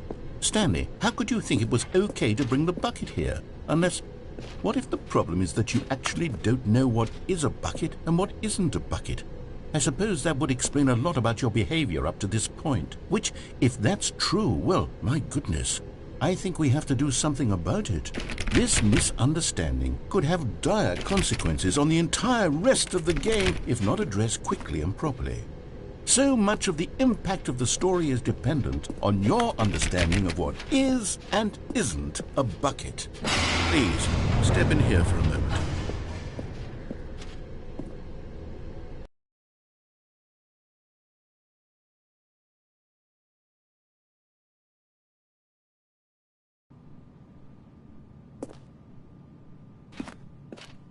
Now then, I'm going to run you through some test scenarios, and you'll tell me whether or not the thing I'm showing you is a bucket. Simple enough, right? This should tell us everything we'll ever need to know about what is or is not a bucket. Okay, let's begin. Item 1. Is this a bucket? Correct. It is a hologram of a bucket, not an actual bucket.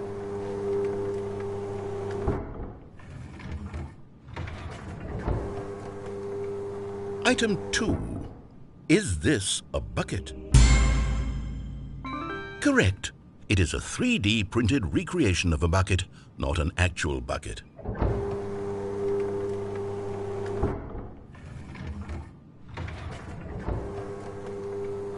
Item 3.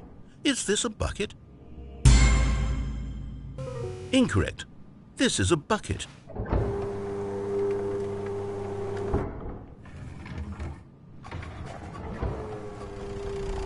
Item 4. Is this a bucket? What? Are you hallucinating? This is a tractor. It's an enormous machine that tills the earth. I thought this was a gimmick. How on earth did you manage to screw it up? Absolutely incredible. Let's just move on to the next one.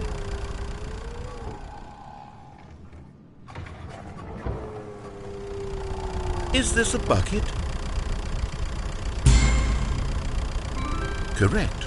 This is a bucket.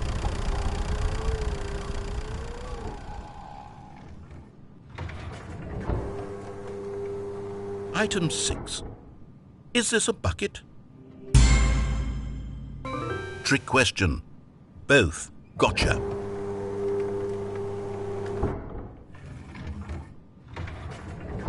Item... Wait, hold on. I can't find the next one. Let me see. It should be around here somewhere.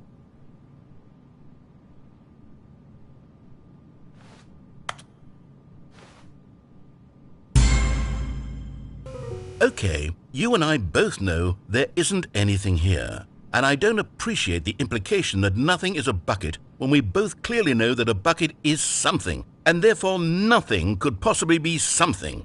Unless, in your twisted mind, have you somehow convinced yourself that a bucket is nothing? Answer me straight, Stanley. Do you believe that nothing is a bucket?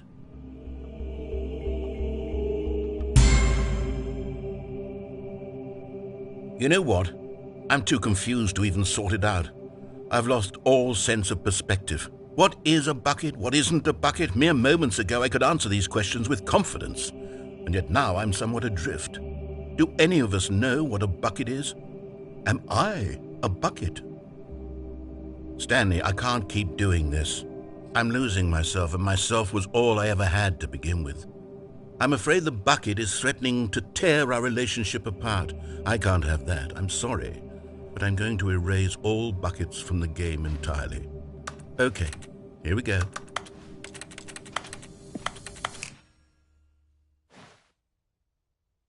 What happened? Is everything gone? Why did everything disappear? Wait, was everything a bucket? Every single thing in the game was a bucket. Oh my God, I had no idea. How could... Except me. I'm not a bucket after all. And you, Stanley, you're still here. You're not a bucket either. Oh, this is wonderful news. We're not buckets. Yes,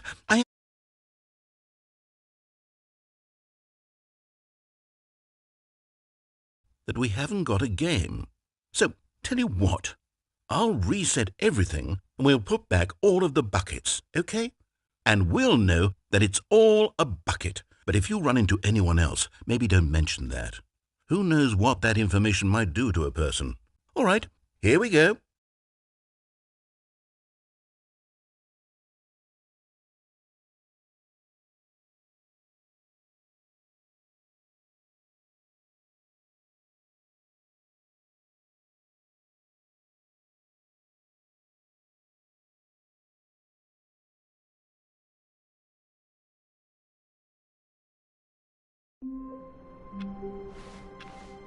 A soft wind blew outside and perhaps rain started, and if it did, it stopped shortly after. Stanley lifted the bucket into his arms, and a wave of comfort rushed over him. Stanley clutched the bucket tightly to his chest. This was not the correct way to the meeting room, but Stanley had felt the bucket calling to him, telling him that the employee lounge was simply the place to be. And here it was. Had the bucket turned out to be correct? Was it? No, never mind. The bucket was wrong. Stanley took the door on his left to go back to the meeting room. No, Said the bucket. don't go to the meeting room. Go somewhere else. The cargo lift, yes. Go there. Go to the cargo lift. Good, Said the bucket. now ride the lift all the way to the top. There's something up there I need you to do. Stanley did not question why or how this bucket was speaking to him. It should have alarmed him, of course, because buckets can't talk. But Stanley chose not to think about this obvious fact. He was firmly convinced that the bucket had spoken to him, and he unthinkingly did whatever the bucket asked.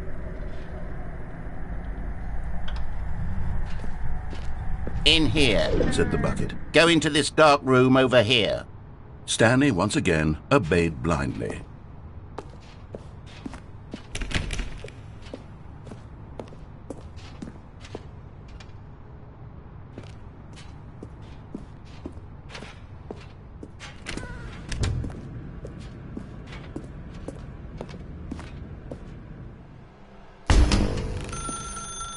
Now pick up the phone. Said the bucket. Pick up the phone and it will take us back home, where we can go about life together.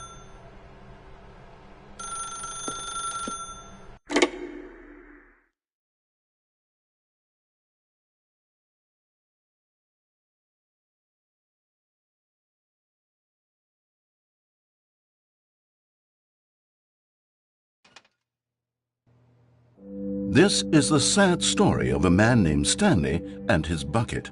Once upon a time, I gave Stanley a bucket because I thought he was lonely and could use a friend. And then, very distressingly, he began to believe to him.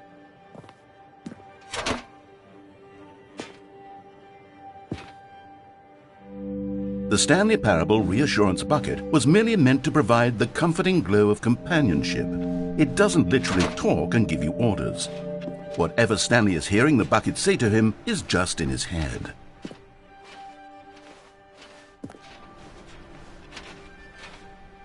Lately, I've been concerned about him. Wouldn't you be concerned as well? To see him delusional like this, obsessing over an inanimate metal object? I want to say something to him, but I don't know how I can convince him. I don't know if he'll listen to me. Oh, I'll try anyway. Stanley, can you hear me? Listen to me. It's just a bucket. It can't think, it can't talk. All it will ever truly do for you is effectively transfer a liquid from one location to a different location. That's it. It doesn't do anything else.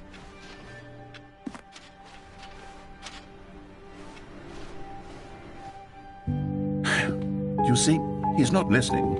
He's still taking orders from the bucket. You know, once upon a time it was me he took orders from, me he trusted and listened to. Now all he cares about is his awful bucket, his stupid hunk of metal. It's sad, but I suppose he doesn't need me anymore. From now on, he's just going to cling to this bucket, this cold, empty bucket, this sort of shiny bucket. Well, I'll give it this. The bucket does have a nice shine to it.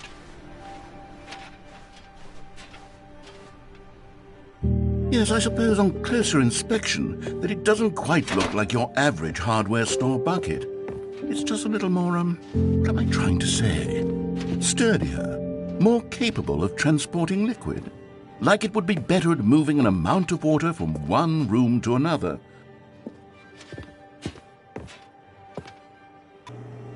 Oh my God, what am I saying? Better at carrying water from room to room. It's a bucket. It's literally just a bucket. Why do I feel some need to point out the ways in which it's so much more than just a regular bucket? Oh no, I'm having feelings for the bucket. No. What's going on? Why do I want to be with the bucket?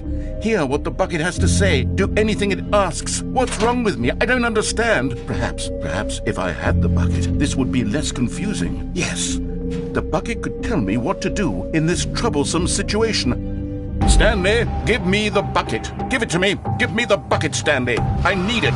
Give it to me now. Give it or I'll...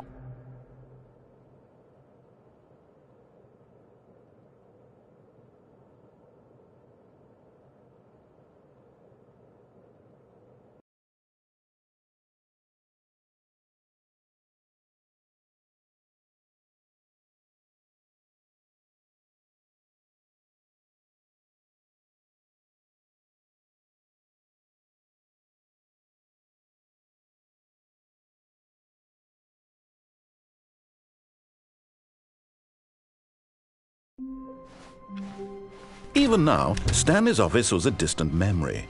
What did it look like? There was a computer. The confusion and the chaos all seemed to melt away as Stanley embraced the bucket. Stanley clutched the bucket tightly to his... This was not the correct way to the meeting room, but Stanley had felt the bucket calling to him, telling him that the employee lounge was simply the place to be. And here it was. Had the bucket turned out...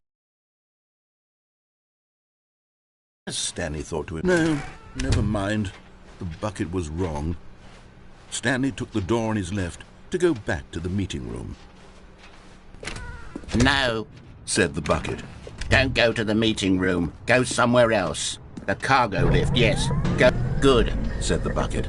Now ride the lift all the way to the top. But Stanley feared that any path he walked might lead to the separation of himself and the bucket, his dearest friend. So he threw himself to his death, that they might die in one another's arms. How deeply touching.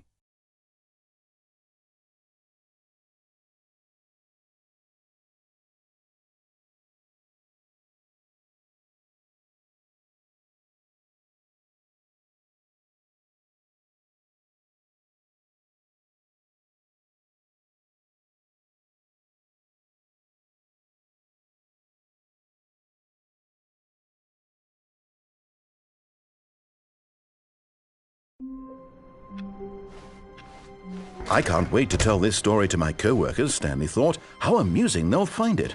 Oh, won't we all just laugh and... Warmth spread through Stanley's arms. With the bucket in his arms again, he was home. Stanley clutched the bucket tightly to his chest and entered the door on his left.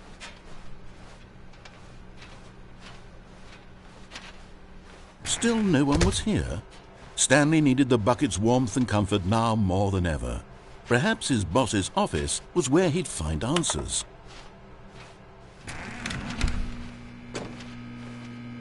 Oh, Stanley, can you feel it? The broom closet. It wants the bucket. You can feel that, can't you? The aura of jealousy? It's as clear as day. This broom closet believes it deserves the bucket. I can really feel it now. It's a bucket. It belongs in a broom closet. That's what the broom closet is trying to say here. It's supposed to go with the other cleaning supplies. Good for you, Stanley. Don't give in. Don't hand over the bucket. I know how hard it must be, given the pressure that the broom closet is putting on your shoulders right now, but you have to be strong. This is your bucket. This is your companion and lifelong friend. You can't hand it over. Oh, no. We're getting into name-calling now, it seems. Is this how low the broom closet has sunk, that it has to resort to this stream of petty insults simply in order to get you to hand over the bucket? Stanley, I never liked this broom closet for a variety of reasons, but even this is worse than I had imagined. And wait, now the broom closet has the gall to imply that you and the bucket are not truly deep and lasting friends? That your relationship is purely superficial and convenient? That your life is so banal and meaningless that you'd feel the same sort of kinship towards any inanimate object which happened to lay in your path in an even partially enticing manner? Well, I never. Go on, Stanley. Lay into it. Really tell the broom closet off for its demeaning comments. Expand on the wide variety of experiences you and the bucket have shared together. Go through each of them point by point. Share your journal entries detailing the rich emotional landscape of your feelings for the bucket as they have changed and evolved over the years. Let him have it.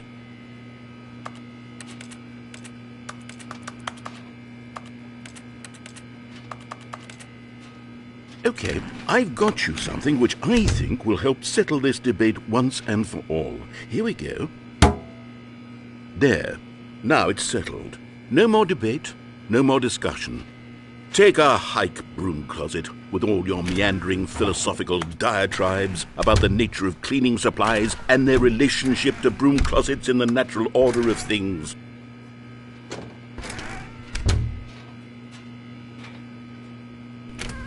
All right, I've got a second sticker back here, and I'm going to slap it on as well because I think it's appropriate. You see, I feel that it works because the sticker is also a bucket. That way, if you're ever unsure whether the thing you're holding is a bucket or not, you can look down at this sticker and say to yourself, "Ah, it's a bucket." There really is a wide variety of applications for this sticker.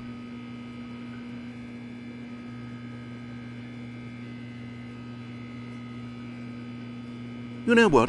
I could take the name-calling and the dismissal of your kinship with the bucket, but now the broom closet is just giving us the silent treatment. And to be honest, I'm sick of the pettiness on display. You can stay here all you like, but I've had it with this impetulant room of cleaning supplies. Easily the most childish such room I've ever been in. I'll see you outside, and we can get on with the story about you and your bucket.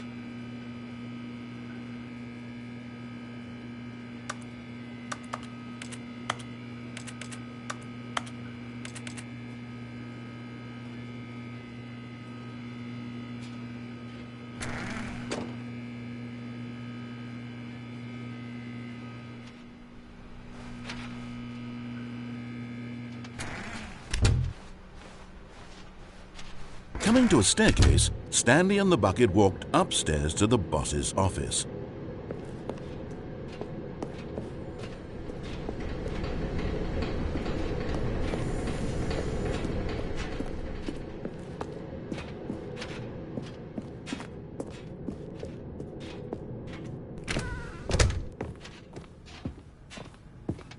Stepping into his manager's office, Stanley was once again stunned to discover not an indication of any human life.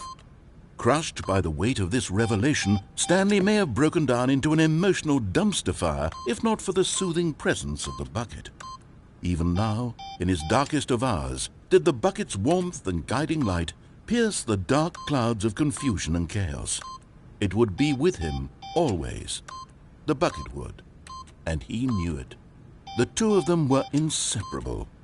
At this point, Stanley was so absorbed in the tender spiritual connection he shared with the bucket that he didn't notice the keypad behind the boss's desk. Nor in his bliss of simply being near the bucket did he have any notion that the PIN number for the keypad was 2845.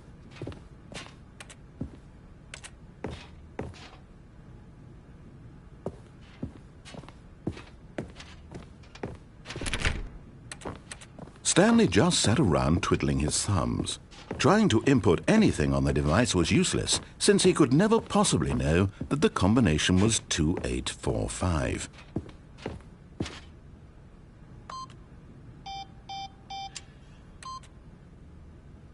"2845.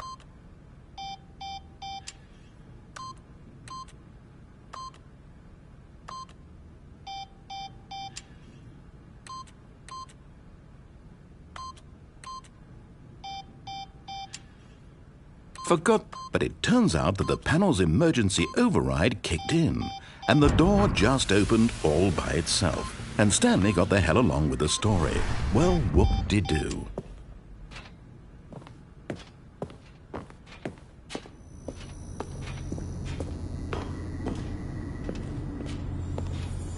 You found one of them. One of the miniature Stanley figurines. Remember, no reward for collecting all of these. Only the intrinsic pleasure of a job well done. You can't buy that sort of happiness, Stanley. God knows I've tried. So, I implore you to savor each and every moment you come across one of these beautiful figurines.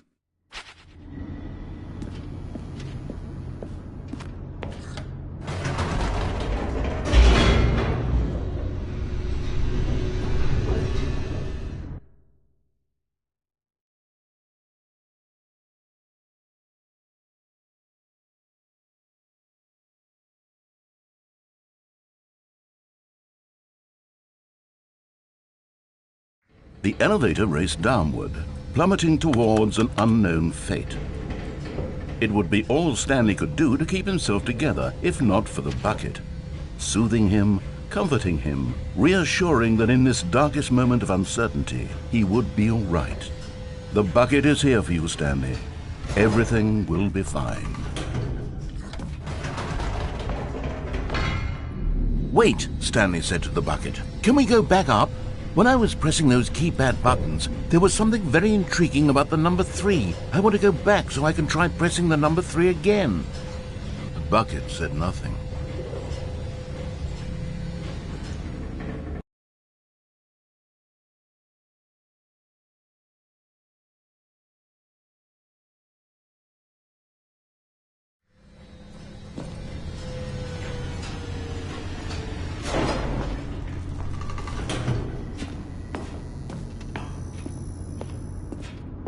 Here we are, said Stanley. Now I'm going to try out that number 3 button.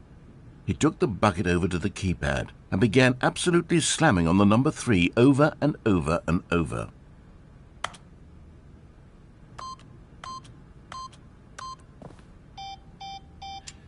Wow, he said. The number 3 is such a special button. I'm having the time of my life.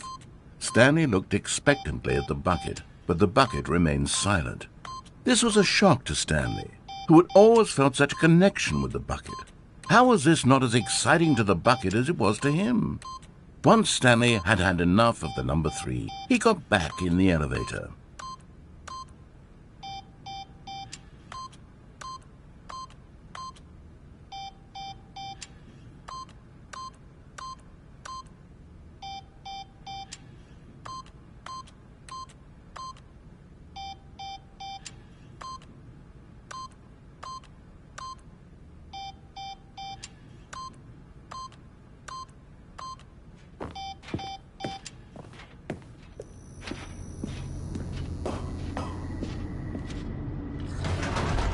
Perhaps the bucket had missed something. Perhaps it had not seen how much joy Stanley got from slamming the number 3 repeatedly.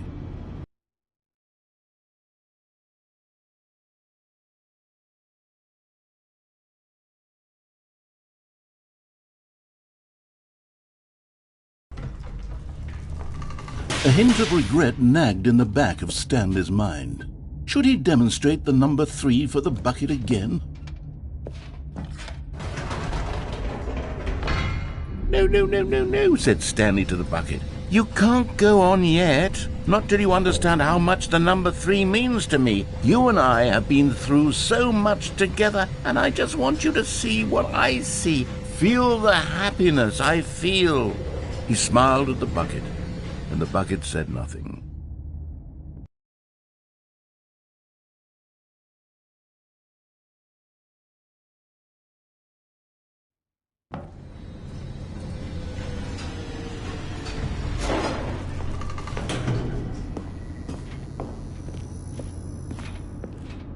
Here we go, said Stanley. This time I'll really show you. He ran to the number 3 and began to wail on it like a musician on a beloved instrument, weaving a concerto of truth and passion. He wielded the number 3 like a fine artist would wield a paintbrush. He told stories through the number 3, stories of his dreams and hopes and fears, and the whole time he looked to his bucket for a reaction of some kind. Anything to let him know that the bucket appreciated what he was doing. The bucket conveyed absolutely nothing at all, only silence. Crushed by a wave of dejection, Stanley returned to the elevator.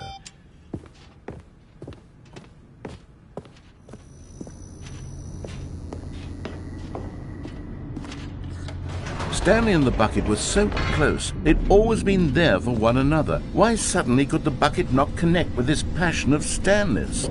The question caused Stanley to ruminate the whole way down the elevator. He knew that there must be a way to get through to the bucket, to communicate fully with his dear friend. Surely there was a solution, mustn't there be?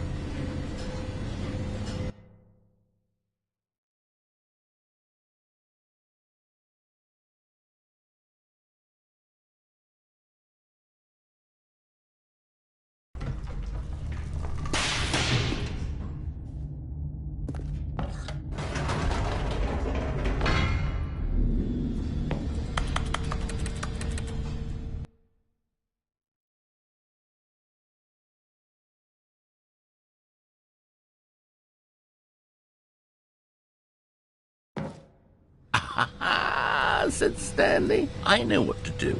I know how to fully express this feeling in my heart." He decided right then and there that he would hold a press conference where he would speak to the public on all matters relating to pressing the number 3 over and over. He would elaborate fully on what the number 3 meant to him and why he felt so alive when pressing it. Then the bucket would be able to see his joy through the eyes of others. It would get to see the world react to this discovery of Stanley's. And it would be through the public eye that the bucket would finally understand Stanley's work. For months he advertised and marketed his press conference, building excitement around it, developing and rehearsing it, until it couldn't be refined a single measure further. When the big day arrived, Stanley was as prepared as he'd ever been for anything in his life.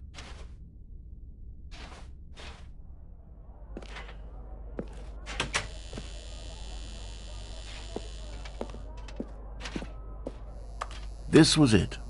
One last chance to win the bucket over. One opportunity to share a true connection with a loved one.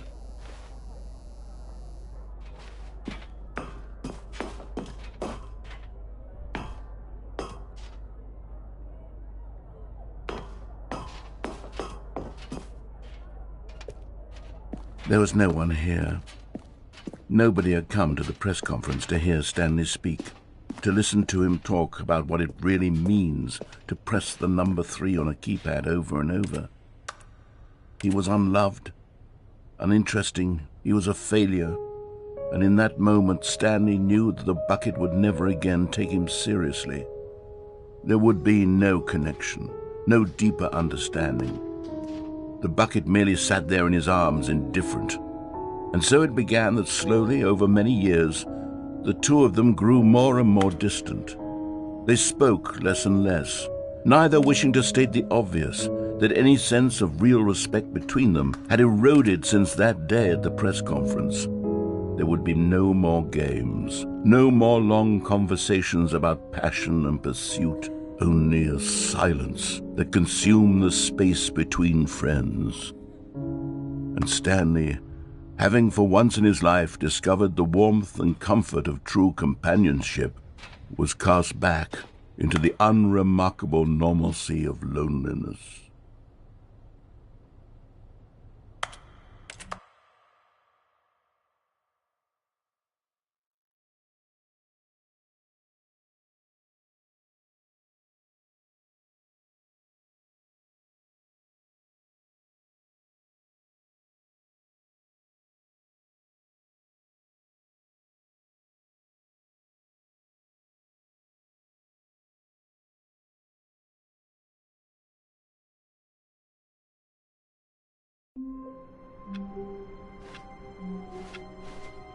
Stanley had never seen the office this bright.